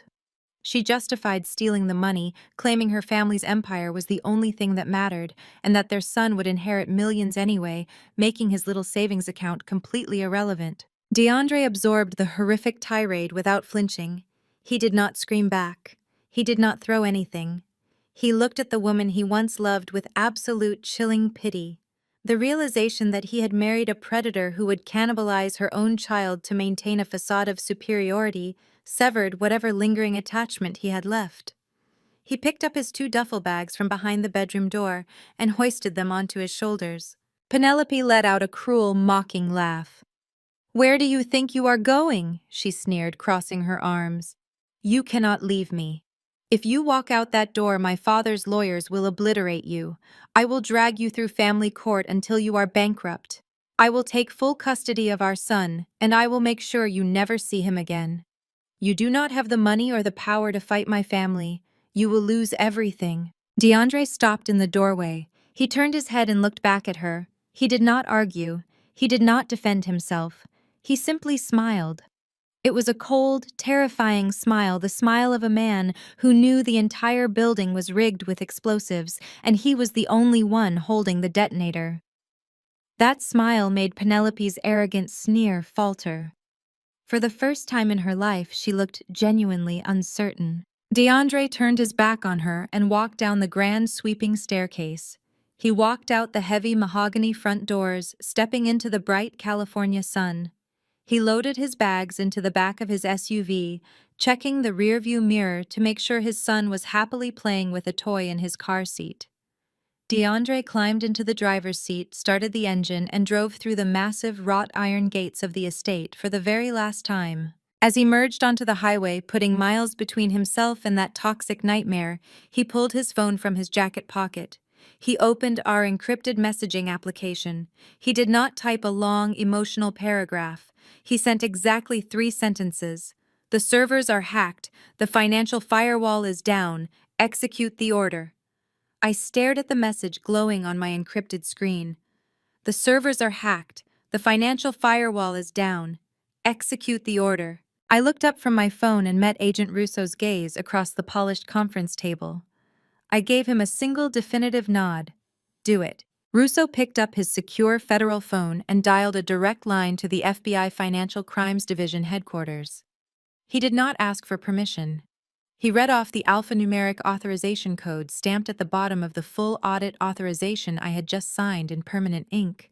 Because the stolen funds were inextricably linked to federal wire fraud, systemic embezzlement, and judicial bribery, the Bureau did not need to wait for a standard civil court injunction. They bypassed the entire local jurisdiction and went straight to the Federal Reserve networks. With a few keystrokes from a team of federal analysts sitting in a windowless room hundreds of miles away, a digital guillotine dropped on my father's empire. It was silent, instantaneous, and utterly devastating. Every single banking institution tied to Richard's Social Security number, Caroline's wealth management portfolios, and Penelope's corporate holding companies was hit with a Class 1 federal freeze. The system locked down the offshore routing accounts in the Cayman Islands. It locked the domestic high-yield savings accounts. It severed the credit lines, the equity loans, and the corporate expense accounts. In less than 2 minutes, a family that had spent 22 years living as untouchable billionaires was reduced to absolute liquid zero. While the federal government systematically dismantled their entire financial existence, my family remained completely oblivious. They were far too busy celebrating what they believed was a flawless victory. In their minds, I was sitting in my cheap apartment crying over a legally binding waiver that had just handed them the keys to my $80 million trust fund. They had absolutely no idea that the thermal ink on their fraudulent document was already beginning to fade into nothingness. They were entirely focused on Saturday night. Penelope was hosting a massive, ultra-luxurious corporate gala at a rented ballroom in Beverly Hills. The event was designed to officially announce her jewelry brand's initial public offering and restore her reputation. They had invited hundreds of elite guests, including the furious venture capitalists who had walked out of her dinner party the previous week. Richard had managed to convince those investors to return by promising to show them the signed legal waiver proving the company's capital was completely unencumbered and safe from any trust disputes. But hosting a gala of that magnitude required massive immediate cash flow. Because their standard accounts were supposedly tied up in the routine auditing of the trust transfer, Richard had made a colossally arrogant and dangerous decision. Assuming he would have full, unrestricted access to my $80 million by Monday morning, he reached out to a syndicate of shadowy underground private lenders. He borrowed over $500,000 in high-interest, short-term bridge loans. He used that dirty cash to pay the caterers, the event planners, the florists, and the venue coordinators up front. He leveraged his actual life and physical safety against money he did not actually have, completely certain that my compliance had saved him. While Richard was digging his own grave with loan sharks, Penelope was preparing for her coronation. She was completely unfazed by DeAndre walking out on her. In her highly narcissistic mind, her husband and son leaving was just dead weight, being removed from her glorious ascent to billionaire status. She needed to look the part of a self-made corporate titan for the cameras on Saturday night. On Friday morning, just hours after the federal freeze took effect, behind the scenes, Penelope walked into an exclusive appointment-only designer boutique on Rodeo Drive. She spent 3 hours sipping complimentary champagne, demanding the staff bring her exclusive pieces, and treating the sales associates with her usual condescending dismissal. She finally selected a breathtaking hand-beaded gown imported directly from Milan. The price tag was a staggering $20,000. She did not even blink. Penelope walked up to the pristine marble checkout counter, practically glowing with smug superiority. She slapped her titanium black card down on the scanner. The sales associate swiped the heavy metal card. The payment terminal beeped, displaying a bright red error message. The associate offered a polite, highly trained apologetic smile, assuming it was a simple fraud protection flag for such a large purchase. She softly asked Penelope if she had another card, or if she would like to call her private banker to authorize the charge. Penelope rolled her eyes, letting out a loud theatrical sigh of annoyance at the inconvenience. She snatched the black card back and dug into her designer purse. She pulled out a platinum corporate credit card tied directly to her jewelry business. She slapped it onto the counter, making a snide, cutting remark about the boutique's outdated and incompetent payment processing system. The associate maintained her customer service smile and swiped the platinum card. The terminal beeped again. Declined. Error code 57. Account frozen. Penelope's smug expression faltered. She grabbed the terminal herself, staring in disbelief at the glowing red text. She yanked a third card from her wallet, a personal gold card tied to Caroline's wealth management account. She shoved it aggressively into the chip reader. Declined. The polite smiles of the boutique staff slowly morphed into looks of uncomfortable pity. Other wealthy clients browsing in the store began to turn their heads, watching the scene unfold with quiet fascination. The color drained from Penelope's face, instantly replaced by a deep, humiliating shade of crimson. Her hands started to shake uncontrollably as she stared at the 3 useless pieces of plastic resting on the marble counter. She had no cash. She had no functioning credit. For the first time in her pampered, stolen life, Penelope was completely and utterly broke. Penelope snatched the 3 useless pieces of plastic off the marble counter. Her hands trembled so violently she could barely shove them back into her designer purse. She did not say a word to the pitying sales associates. She spun on her heel and marched out of the boutique, her face burning with a humiliation so profound it felt like a physical burn. She immediately pulled out her phone and dialed her father, ready to scream at him for whatever incompetent banking error had just subjected her to public mortification. 10 miles away in a dimly lit exclusive steakhouse, Richard was experiencing his own version of the exact same nightmare. He was finishing a lavish lunch with 2 minor investors, aggressively selling the illusion of his untouchable wealth. When the leather check folder arrived, Richard casually tossed his heavy corporate platinum card onto the table. 5 minutes later, the maitre d' approached. The man looked deeply uncomfortable, leaning down to whisper discreetly in Richard's ear that the card had been declined. Richard laughed loudly, waving it off as a frustrating security measure triggered by his massive recent expenditures for the upcoming gala. He pulled out his personal black card and handed it over with an arrogant smirk. The maitre d' returned a few moments later, his expression shifting from polite embarrassment to cold suspicion. The second card was also declined. Richard's smirk vanished. He was forced to excuse himself, leaving his confused guests at the table while he stepped into the quiet hallway near the restrooms. His phone began vibrating furiously in his pocket. It was Caroline. He answered the call, his voice tight with irritation. Caroline did not even say hello. She was practically hyperventilating. She was standing in the lobby of her ultra-exclusive country club. The club manager had just pulled her aside in front of several prominent socialites to inform her that her monthly membership dues had bounced. When the manager attempted to run her backup accounts on file, every single one returned a hard rejection code. She had been politely but firmly asked to leave the premises until her financial standing was resolved. Richard snapped at her to calm down. He insisted it was a massive system-wide glitch at their primary banking institution. He told her he would handle it immediately with a single phone call to his private wealth manager. He hung up on his frantic wife, ignored the incoming calls from a hysterical Penelope, and dialed his dedicated banking concierge. Richard expected the familiar fawning voice of his personal banker apologizing profusely for the technical error. Instead, the call was routed through a sterile automated system. After a brief hold, a woman answered. She did not introduce herself with a cheerful greeting. She identified herself as a representative from the bank's legal compliance division. Richard launched into an arrogant tirade demanding his accounts be unfrozen instantly and threatening to move his entire portfolio to a rival institution. The compliance officer did not apologize. She simply read from a prepared, legally mandated script. She informed him that all accounts associated with his Social Security number, his corporate tax identification, and his secondary holding companies were currently under a Class 1 federal freeze.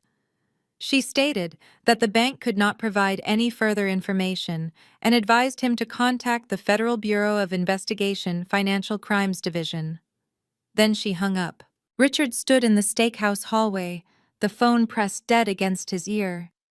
The blood drained from his face, leaving his skin a sickly ashen gray. Federal freeze. This was not a banking glitch.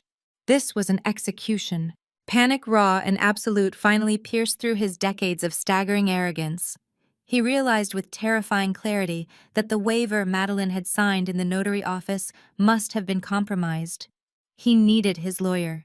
He needed Donovan to file an emergency injunction to bribe the right judge to do whatever it took to stop the bleeding before the investors found out. Richard pulled up Donovan's contact and hit call. The phone rang exactly once before a sharp mechanical tone echoed through the speaker. A pre-recorded voice stated that the number was no longer in service. Richard's heart hammered against his ribs. He quickly typed in the main office line for Donovan's law firm. A receptionist answered on the second ring, but she was not speaking with her usual polished professionalism. She sounded terrified, her voice shaking violently. Richard demanded to speak to Donovan. The receptionist let out a panicked sob, saying the office was closed. Richard yelled, asking why a law firm would close on a Friday afternoon. The receptionist choked out that federal agents had kicked the doors down 2 hours ago. Donovan had been escorted out of the building in handcuffs. The FBI was currently boxing up every hard drive and paper file in the building. The line went dead. Richard slammed his back against the polished wood wall of the steakhouse corridor. He was hyperventilating. The walls of his empire were collapsing around him with terrifying speed. His lawyer was in federal custody. His accounts were locked by the government. He had absolutely zero access to the $80 million trust fund he had spent 22 years stealing. His phone rang again. It was Penelope. She was screaming, demanding to know how she was supposed to pay the vendors for her corporate gala tomorrow night. The caterers, the lighting technicians, the venue managers, all of them required their final balloon payments within the next 24 hours, or they would walk off the job. Caroline texted him a second later, begging him to cancel the gala. She typed frantically that they needed to pack whatever cash they had hidden in the house and flee the country before the authorities came for them. But Richard was a narcissist entirely blinded by his own ego. The thought of canceling the gala, of admitting defeat, of letting the elite circles of Los Angeles know he was bankrupt was a fate worse than prison. If he canceled the event, the venture capitalists would instantly know the truth. The rumors would spread, and his reputation would be permanently destroyed. He convinced himself that if he could just keep the facade alive for 48 more hours, he could secure the final round of investor funding from Penelope's initial public offering and use that clean cash to hire a new defense team to fight the federal freeze. He made a fatal, irreversible decision. He ignored his wife's pleas. He told Penelope the gala was absolutely moving forward as planned. Richard sprinted out of the steakhouse, abandoning his confused investors at the table. He drove his luxury sedan straight into a dilapidated warehouse district in the industrial sector of downtown Los Angeles. He was entirely out of legitimate options. He walked into a heavily guarded, windowless office to meet with the brutal underground loan sharks he had used for his initial bridge loan. Sweating through his custom-tailored shirt, Richard sat across from dangerous, violent men. He doubled down on his own destruction. He begged for another massive high-interest cash injection just to cover the operational costs of the gala for one single night. He leveraged the Bel Air mansion entirely unaware that I was already the legal owner of the property. He signed a terrifyingly illegal contract with criminals who did not send collection notices when payments bounced. They sent people to break bones. Richard walked out of the warehouse clutching a heavy duffel bag full of dirty, untraceable cash. He thought he had just saved his family's reputation. He had no idea he had just paid for his own funeral. While Richard was frantically bleeding his own future dry with loan sharks, I was sleeping. I slept for 10 solid hours on Friday night, the deepest, most restful sleep I had experienced in 22 years. When I woke up on Saturday morning, the air in Los Angeles felt different. It felt lighter. The oppressive weight of my family's fabricated narrative had vanished entirely. Today was the day I took my life back. I did not spend the morning pacing the floor or agonizing over the details of the confrontation. The math was already done. The traps were already set in stone. I spent the morning sitting on the balcony of my modest apartment, drinking black coffee and reviewing the final asset liquidation spreadsheets. By 2 o'clock in the afternoon, it was time to leave the apartment and prepare for the slaughter.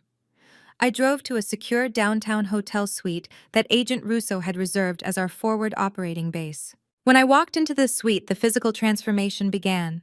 For years I had dressed to hide.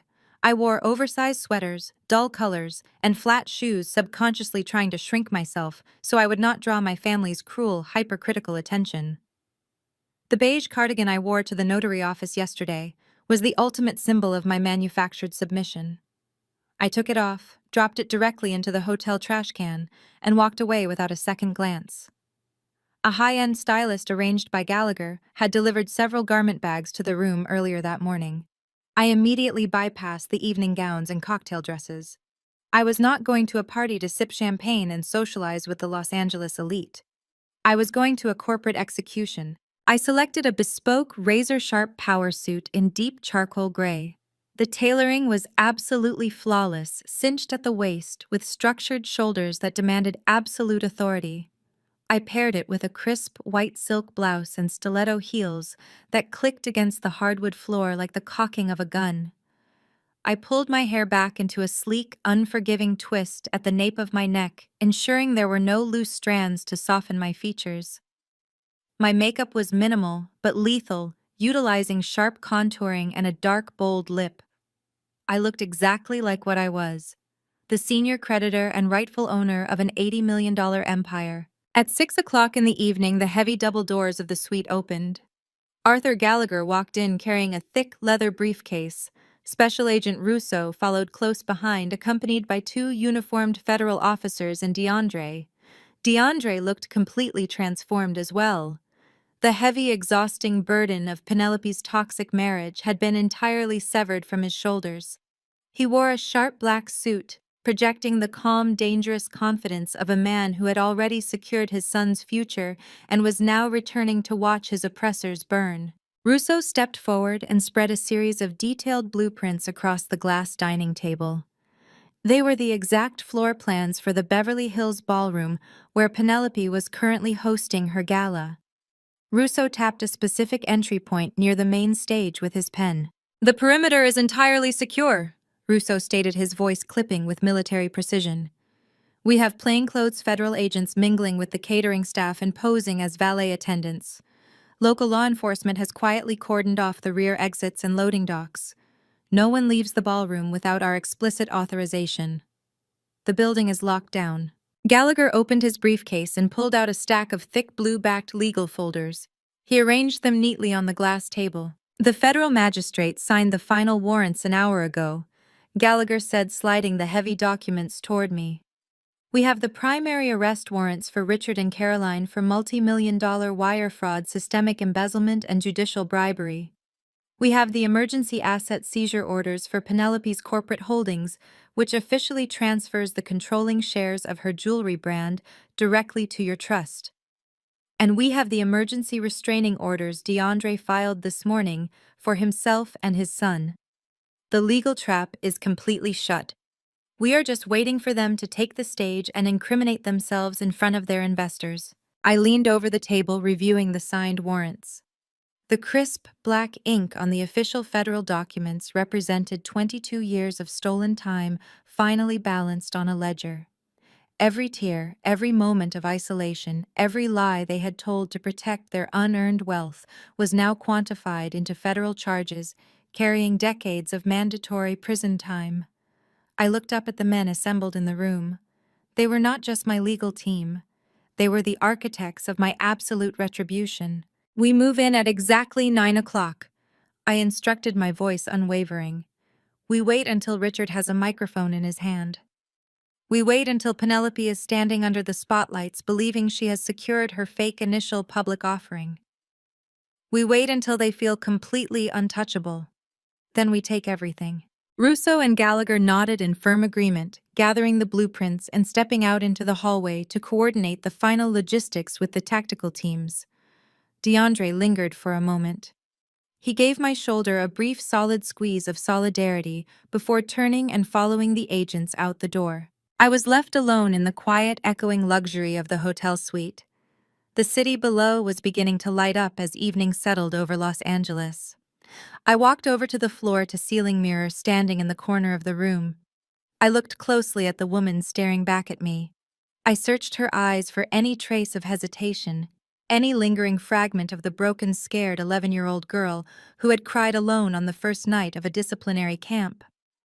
I searched for the young woman who had survived on instant noodles while her family bought luxury cars with her money. She was completely gone. The victim was dead. The 33-year-old financial assassin was fully awake, armed with irrefutable evidence and ready to crash the party. I stepped away from the floor-to-ceiling mirror, grabbed my clutch, and walked out the door. The convoy of black federal vehicles was waiting in the subterranean parking garage of the hotel. DeAndre sat in the back of the lead SUV, his expression unreadable and focused. I slid in next to him, and the motorcade pulled smoothly onto the Los Angeles streets, heading straight for the heart of Beverly Hills. Inside the luxury hotel, the corporate gala was a masterclass in stolen opulence. Massive crystal chandeliers dripped from the gilded ceiling, illuminating walls draped in white silk, and tables adorned with towering cascades of imported orchids. Hundreds of Los Angeles elite mingled, clutching flutes of vintage champagne, completely unaware that the entire extravagant display had been financed by desperate, high-interest loans from violent underground criminals. Richard stood near the edge of the main stage, his forced smile looking more like a painful grimace. He was sweating profusely. The collar of his bespoke tuxedo was visibly damp. His eyes constantly darted toward the entrance, then back to the glowing screen of his phone. He was terrified. He knew he had just 48 hours to secure the venture capital funding before the loan sharks came to break his legs and collect their dirty cash. But he played his part, aggressively shaking hands with skeptical investors and loudly predicting record-breaking quarterly profits to anyone who would listen. A few yards away, Caroline was effortlessly working the room. She glided between circles of wealthy socialites dripping in diamonds that legally belonged to my trust fund. She laughed her artificial, high-pitched laugh, schmoozing with the wives of banking executives. She was completely oblivious to the fact that her country club memberships had been revoked, her credit cards were blocked, and her checking accounts were frozen at absolute zero. She believed Richard's lie about a temporary bank glitch. In the center of the ballroom, Penelope was holding court. She had managed to secure a stunning hand-beaded silver gown, likely paid for with the literal stacks of illicit cash Richard had secured from the warehouse just 24 hours ago. She stood under a bright spotlight, bragging loudly to a group of hesitant investors about her flawless financial acumen. She boasted about her entirely self-funded clean capitalization table, lying effortlessly through her teeth while projecting the image of a visionary corporate titan. She was waiting for the clock to strike 9, the exact moment Richard was scheduled to take the microphone and formally announce her initial public offering to the media. At exactly 8:59, the black SUVs pulled up to the curb outside the ballroom's private entrance. I stepped out into the humid night air. The sharp click of my stilettos against the pavement echoed like a ticking clock. DeAndre flanked my right side, his jaw set in cold determination. Arthur Gallagher walked on my left, holding the heavy leather briefcase containing their total destruction.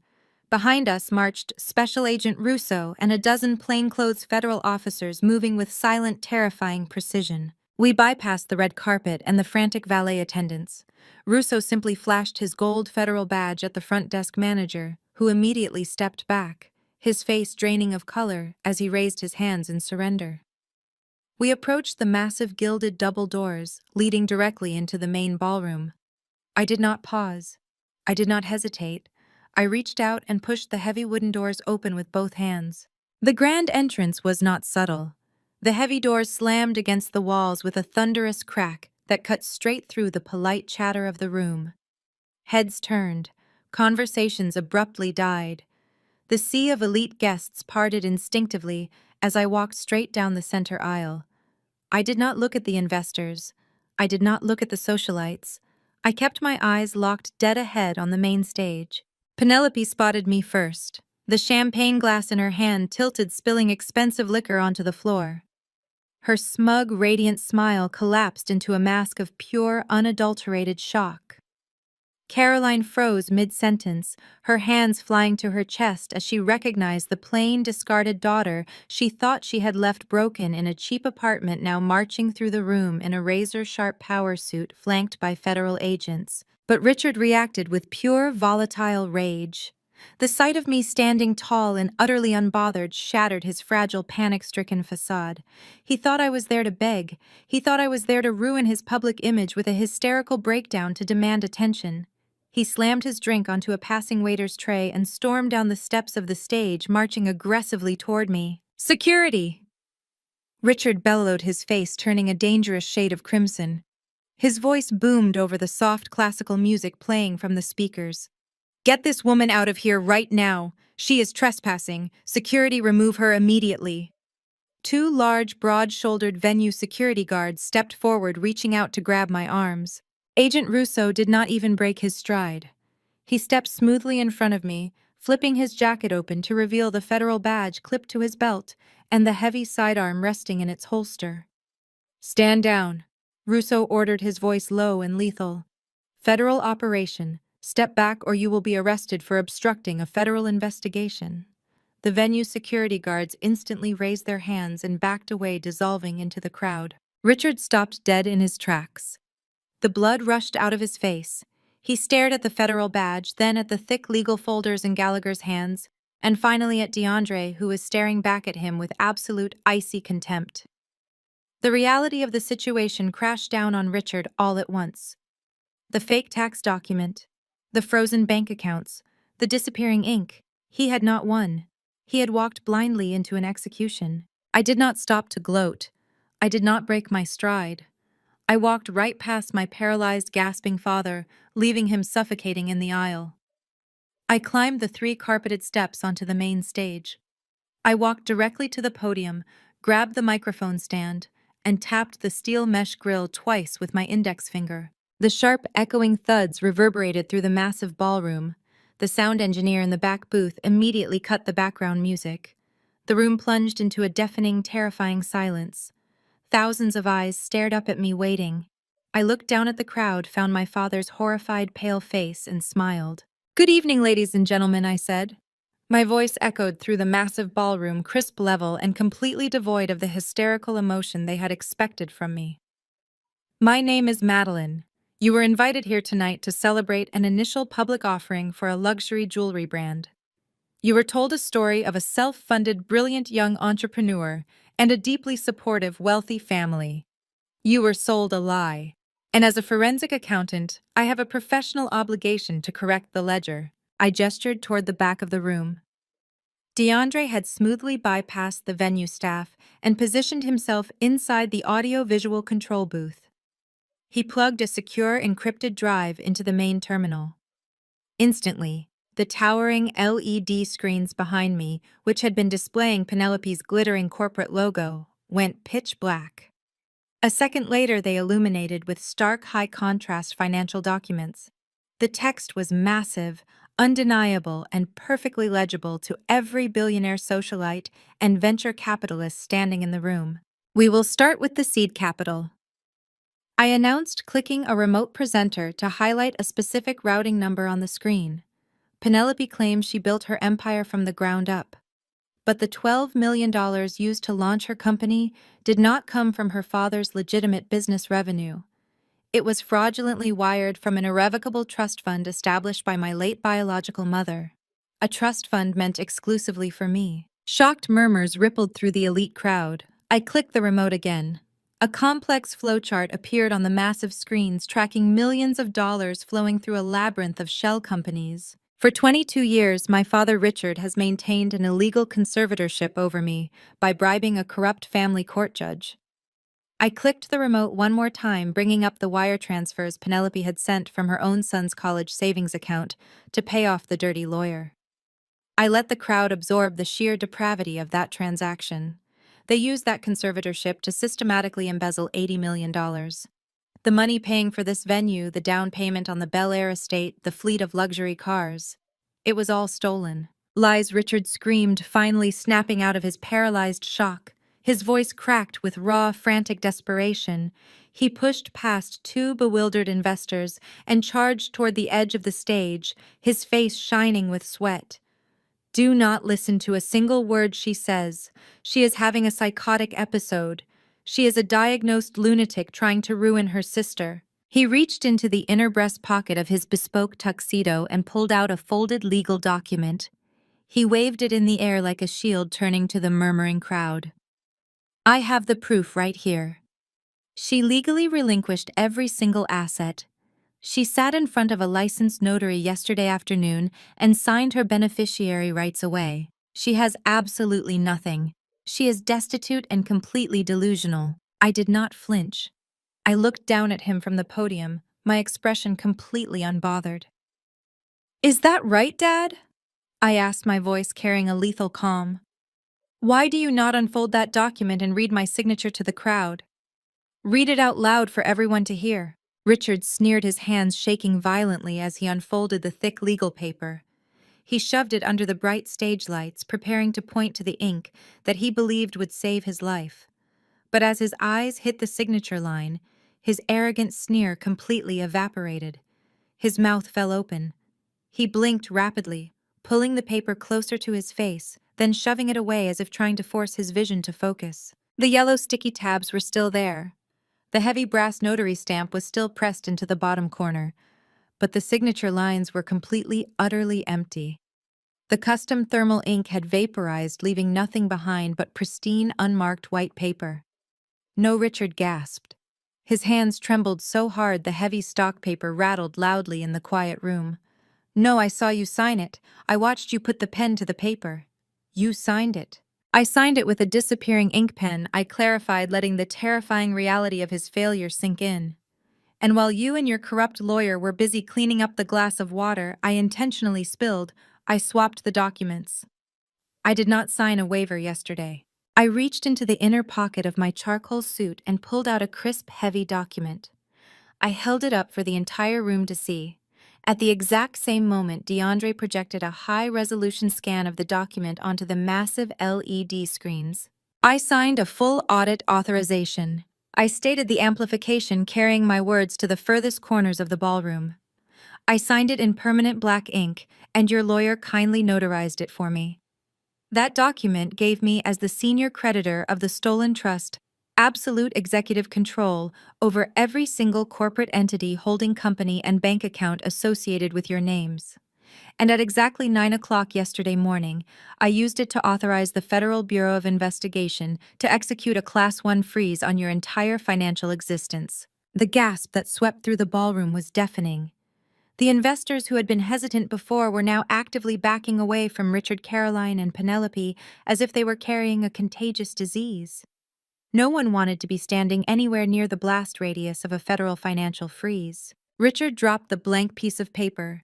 It fluttered silently to the carpeted floor. He stumbled backward, clutching his chest, the reality of his massive loan shark-funded debt crashing down on his shoulders. He had borrowed $500,000 from violent underground criminals to pay for a party he was currently being executed at. He had absolutely no way to pay them back. Caroline let out a weak, pathetic wail, leaning heavily against a cocktail table for support.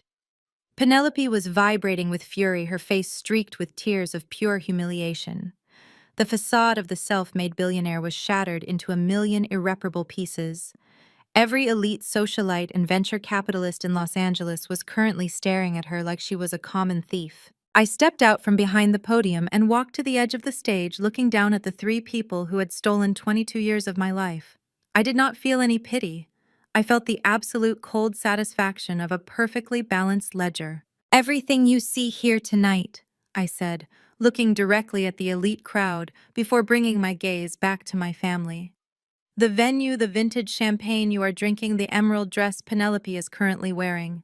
It is all legally mine, and I am liquidating it all." The moment the words left my mouth, the ballroom shattered into absolute chaos. It was not a loud theatrical explosion, but a frantic, desperate scramble for self-preservation. The wealthy elite do not riot, they litigate and they liquidate. All around the room, venture capitalists and high society socialites pulled out their phones. I could hear the urgent, hushed voices of billionaires commanding their legal teams to shred term sheets, cancel wire transfers, and completely sever all ties with Penelope's fraudulent jewelry brand. The illusion of the untouchable corporate dynasty dissolved in less than 60 seconds. Richard stood completely paralyzed at the base of the stage. His face was slick with a cold, terrified sweat. He was not looking at the fleeing investors. His eyes were locked on a group of men standing near the velvet-draped exit doors at the back of the ballroom. These men were not wearing custom designer tuxedos. They wore sharp, dark suits that fit a little too tightly across broad, heavily muscled shoulders. These were the underground private lenders. The loan sharks Richard had foolishly borrowed $500,000 from just yesterday. They had come to the gala to enjoy the lavish party their money had funded, expecting a massive payout by Monday morning. Now staring at the financial documents projected on the massive screens, they realized they had been conned. Richard was entirely insolvent. Their $500,000 was trapped behind an impenetrable federal freeze. The lead lender, a man with a thick scar across his jawline, locked eyes with Richard. He did not yell.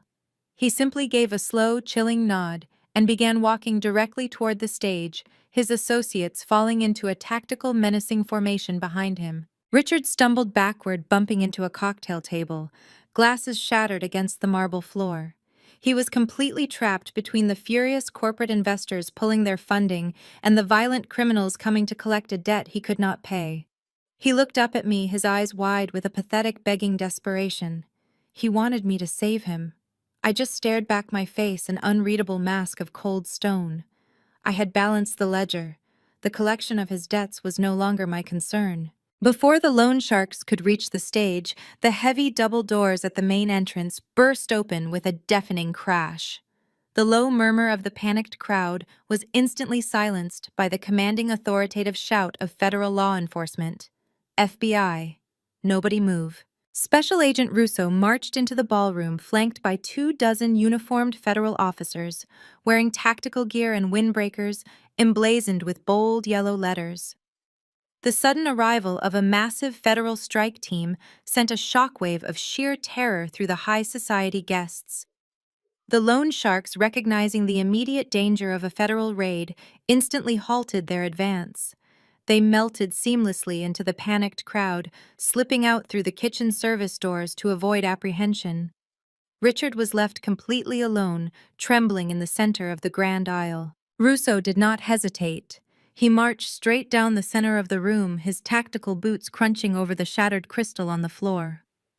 Two heavily armed officers flanked him. They reached Richard and violently spun him around, slamming his chest against one of the tall floral-covered cocktail tables. Richard, you are under arrest for multi-million-dollar wire fraud, systemic embezzlement, and judicial bribery, Russo announced. His voice boomed across the silent ballroom, carrying the absolute weight of federal justice. You have the right to remain silent. Anything you say can and will be used against you in a court of law. The sharp metallic click of heavy steel handcuffs locking around Richard's wrists echoed like a gunshot. The patriarch, who had spent 22 years acting like an untouchable god, was suddenly reduced to a trembling, humiliated criminal. He did not fight back. He simply hung his head, his shoulders shaking as the officers hauled him upright. Caroline let out a shrill, piercing scream. She tried to run toward her husband, her diamond necklaces catching the bright stage lights, but two female federal agents intercepted her. They grabbed her arms, twisting them firmly behind her back. Caroline thrashed and wailed, screaming that there was a terrible mistake, that she was a respected socialite, that they could not treat her like a common thug. The agents ignored her frantic protests. They slapped the steel cuffs onto her wrists, completely ignoring the expensive imported silk of her designer gown. The diamonds dripping from her neck suddenly looked exactly like what they were: heavy, undeniable chains of stolen wealth. Hundreds of elite guests raised their phones, recording every humiliating second of the arrests. The people Caroline and Richard had spent decades trying to impress were now actively documenting their spectacular downfall for the morning news cycle. Penelope stood near the front of the stage, watching her parents being frog-marched toward the exit by federal agents. Her entire world had been vaporized in less than 10 minutes. Her company was gone. Her wealth was gone. Her parents were heading to federal prison. She turned slowly and looked up at me, standing behind the podium. The shock on Penelope's face curdled into a feral, unhinged rage. Her pristine, highly cultivated image completely shattered. She let out a guttural, terrifying shriek that tore through her throat. "You ruined my life!" she screamed, her face twisting into a mask of pure hatred. Penelope grabbed the hem of her $20,000 emerald gown and charged up the stage steps. She lunged directly at me, her hands outstretched, manicured nails aiming straight for my face. I did not even flinch. I did not take a single step backward. Before Penelope could close the distance, a solid wall of black tailored fabric stepped directly into her path. DeAndre moved with lightning speed. He caught Penelope by both wrists, his grip unyielding and completely immovable. He stopped her violent charge dead in its tracks, effortlessly pushing her back down to the lower level of the stage. Penelope struggled wildly against his grip, screaming at him to let her go, hurling a barrage of vicious elite insults at his face. DeAndre absorbed the venom with absolute chilling calm. He released her wrists and smoothly reached into the inner pocket of his suit jacket. He pulled out a thick, heavy manila folder and shoved it hard against Penelope's chest. She stumbled back instinctively, grabbing the folder to keep from falling. DeAndre looked down at the woman who had stolen from their own child to protect a criminal empire. His voice was dangerously quiet, carrying a cold, finalizing authority that cut straight to the bone. "These are the divorce papers," DeAndre stated, staring directly into her horrified eyes, "along with a court order granting me full exclusive custody of my son and a permanent federal restraining order. If you come within 500 feet of my boy, you will join your parents in a concrete cell." Penelope stared at the heavy manila folder in her hands, her jaw trembling uncontrollably. She had absolutely nothing left. DeAndre adjusted his jacket, turned his back on her, and delivered the final crushing blow. "Have a nice life, Penny." DeAndre turned his back on her and walked away, disappearing into the chaotic crowd. Penelope dropped to her knees on the polished stage floor, clutching the heavy manila folder against her ruined emerald gown. She looked like a drowning woman desperately searching for a lifeboat, but there was no rescue coming. The federal agents escorted her parents out the main double doors in handcuffs. The flashing red and blue lights of the police cruisers illuminated the shocked, horrified faces of the remaining high society guests. The corporate gala was officially over, and the reckoning had just begun. The next 3 weeks moved with the brutal, unstoppable velocity of a freight train. The federal justice system does not move slowly when the evidence is handed to them on a silver platter. Richard and Caroline were arraigned in federal court the following Monday morning. Their highly paid defense attorneys tried desperately to argue for house arrest. They cited their clients' ties to the community and their lack of prior criminal convictions. But Agent Russo stepped up and presented the comprehensive financial ledgers we had decoded. He showed the judge the massive offshore accounts and argued they were an extreme flight risk. The federal judge, a fierce woman who had zero tolerance for judicial bribery and corporate fraud, slammed her gavel down and denied them bail. Richard and Caroline were remanded directly to federal custody. They were forced to trade their tailored bespoke suits and designer dresses for standard-issue orange jumpsuits.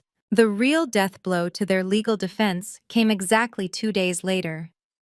Donovan, the corrupt estate attorney who had orchestrated the fake psychological evaluations and funneled judicial bribes for 22 years, realized he was facing decades behind bars. Cowards always fold when the pressure gets too high. Donovan took a plea deal without a second of hesitation. He turned state's evidence, handing the federal prosecutors decades of encrypted emails, offshore routing numbers, and recorded phone calls in exchange for a reduced sentence in a minimum security facility. He laid out every single detail of how Richard and Caroline had actively conspired to keep me locked in a conservatorship just to bleed my mother's trust fund dry. The prosecution had a bulletproof case, and my father's legal team knew it. While our parents sat rotting in holding cells, Penelope experienced a spectacular, agonizing free fall.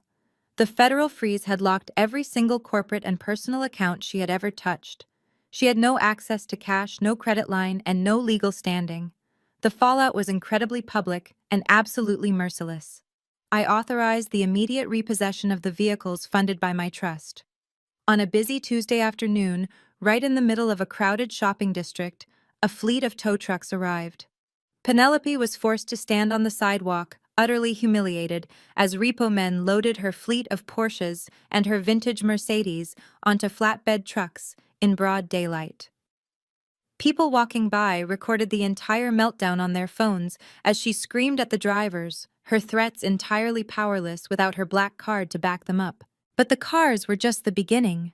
Working closely with Attorney Gallagher, I legally repossessed the sprawling Bel Air mega mansion. The property deed was officially transferred back to my trust. I did not give Penelope 30 days to vacate. I gave her 48 hours. Armed federal marshals stood by as she frantically stuffed whatever personal clothing she could carry into cheap black trash bags. Her luxury luggage had already been seized as assets purchased with stolen funds. I immediately put the entire estate up for absolute auction. I wanted absolutely no trace of that house or the toxic memories attached to it. Without DeAndre, without her trust fund money, and without her high society status, Penelope hit rock bottom with terrifying speed. The underground lenders Richard had borrowed from did not care that his bank accounts were frozen by the government. They cared about their $500,000, and they knew exactly where to find his daughter. To keep the violent loan sharks from breaking her legs, Penelope was forced to liquidate her remaining personal items to pawn shops for pennies on the dollar. She moved into a cheap, dilapidated motel off the interstate. The woman who had once boasted to elite investors about building a global luxury empire was now working double shifts as a cashier at a discount retail store. She was forced to hand over every single paycheck she earned just to cover the exorbitant interest on her father's dirty debt. I watched this entire empire burn from the quiet comfort of my apartment, my laptop open on the kitchen counter reviewing the final asset recovery spreadsheets. The $80 million was safely secured in a new impenetrable trust managed directly by me. I was finally in total control of my own life.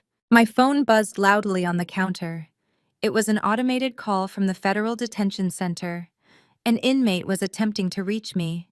I pressed the button to accept the charges, genuinely curious to hear what a man who had lost everything sounded like. Madeline Richards' voice crackled through the terrible prison connection.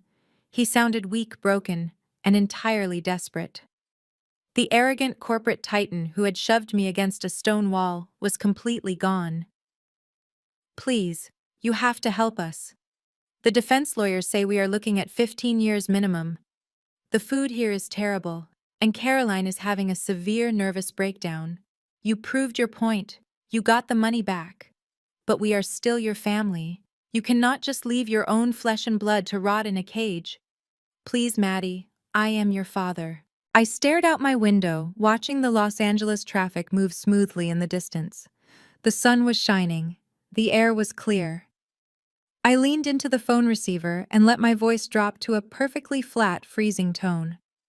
I am a forensic accountant, Richard, and your account is permanently closed.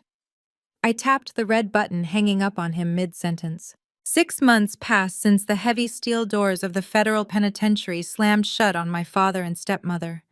The justice system moved with terrifying efficiency when presented with irrefutable, fully documented financial fraud. They both pleaded guilty to avoid a highly publicized and humiliating trial, accepting 15-year sentences in federal prison. I never attended their sentencing hearings. I had already delivered my final verdict on the stage of the Beverly Hills Ballroom. My focus shifted entirely to cleaning up the radioactive wreckage they had left behind. As a forensic accountant, I knew that holding on to stolen luxury items carried a toxic energy I refused to bring into my new life. I did not keep the sprawling Bel Air mega mansion. I authorized Gallagher to put the entire estate up for absolute public auction. It sold within 2 weeks to an overseas executive. The massive proceeds bypassed the corrupt shell companies and were wired directly into my newly secured impenetrable trust fund. I liquidated the rest of Penelope's superficial empire with the exact same clinical detachment. The fleet of luxury vehicles, the vintage Mercedes, and the designer inventory from her defunct jewelry brand were all sold off to the highest bidders. I erased every physical footprint of their fraudulent existence from the map. I did not buy a massive yacht or a private jet to celebrate. I took the recovered $80 million and did what I do best. I diversified. I placed the capital into clean, high-yield mutual funds, municipal bonds, and ethical technology startups. I built a fortress of generational wealth completely insulated from greed and corruption. I ensured that the money my mother had worked so hard to generate would never again be used to harm another human being. With my financial empire secured, I focused on the only 2 people who had proven their absolute loyalty when it actually mattered, DeAndre and his young boy. DeAndre's architectural firm was experiencing an incredible renaissance. Freed from the suffocating racist elitism of his former in-laws, his creativity exploded. He was winning massive municipal contracts and designing community centers across Southern California. We met for lunch on a bright Tuesday afternoon at a quiet cafe near his new secure home. He looked 10 years younger, radiating a calm, grounded energy that Penelope had constantly tried to crush. I slid a thick blue-backed legal folder across the cafe table. DeAndre gave me a questioning look before opening it. Inside was the documentation for an irrevocable, fully funded educational trust account registered strictly in his son's name. I had deposited $5 million into the account.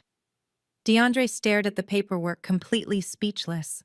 He tried to push the folder back across the table, shaking his head, telling me it was too much, that he could not possibly accept it.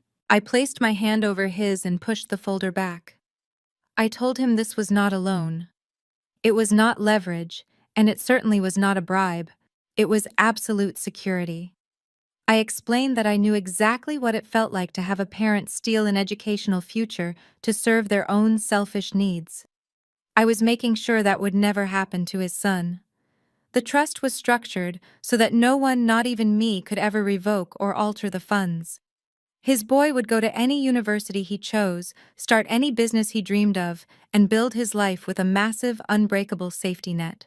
DeAndre looked at me, his eyes shining with unshed tears. He did not say thank you with just words. He stood up and pulled me into a tight, fierce embrace.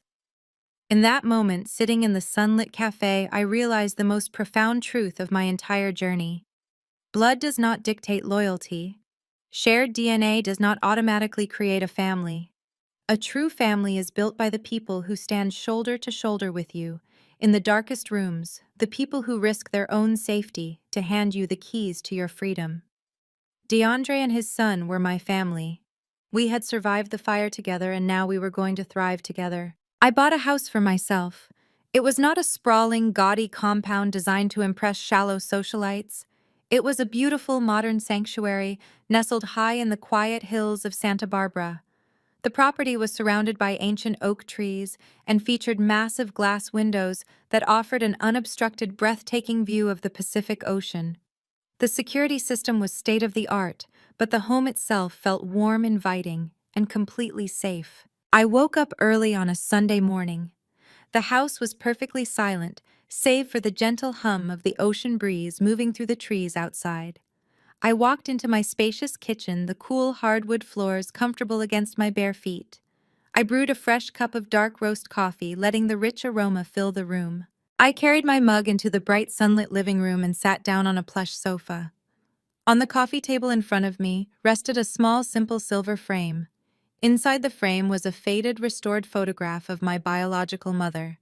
She was young in the picture, sitting in front of a bulky, outdated computer monitor, smiling brightly at the camera. I took a slow sip of my coffee and looked at the brilliant software engineer who had unknowingly triggered a 22-year war. She had poured her genius into a patent to ensure her daughter would never have to struggle. My father had tried to twist her legacy into a weapon of abuse, but he had failed. I had taken the weapon back, sharpened the blade, and dismantled his entire empire with it. I smiled at the photograph. The crushing weight of anxiety that had defined my life for over 2 decades was entirely gone. The scared, isolated 11-year-old girl who cried herself to sleep in a disciplinary camp was finally laid to rest. I did not have to shrink myself anymore. I did not have to analyze every shadow or anticipate the next cruel manipulation from the people who were supposed to protect me. I leaned back against the cushions and watched the morning sun glitter across the vast expanse of the ocean. The ledger was perfectly balanced. I was no longer the victim of Richard's greed or Caroline's vanity or Penelope's arrogance. I was the architect of my own destiny. I was completely free, immensely wealthy, and absolutely untouchable. The greatest lesson from this story is that your worth is never defined by those who mistreat you, even if they share your blood. We often tolerate toxic environments out of a misplaced sense of obligation. Yet true family is built on absolute loyalty, respect, and the people who stand beside you in your darkest moments. Walking away from manipulation to reclaim your independence is the ultimate act of self-love. You have the power to write your own ending and build a life on your own terms. Tell us if you have ever had to cut ties with toxic relatives to protect your peace, and share your journey with us in the comments below.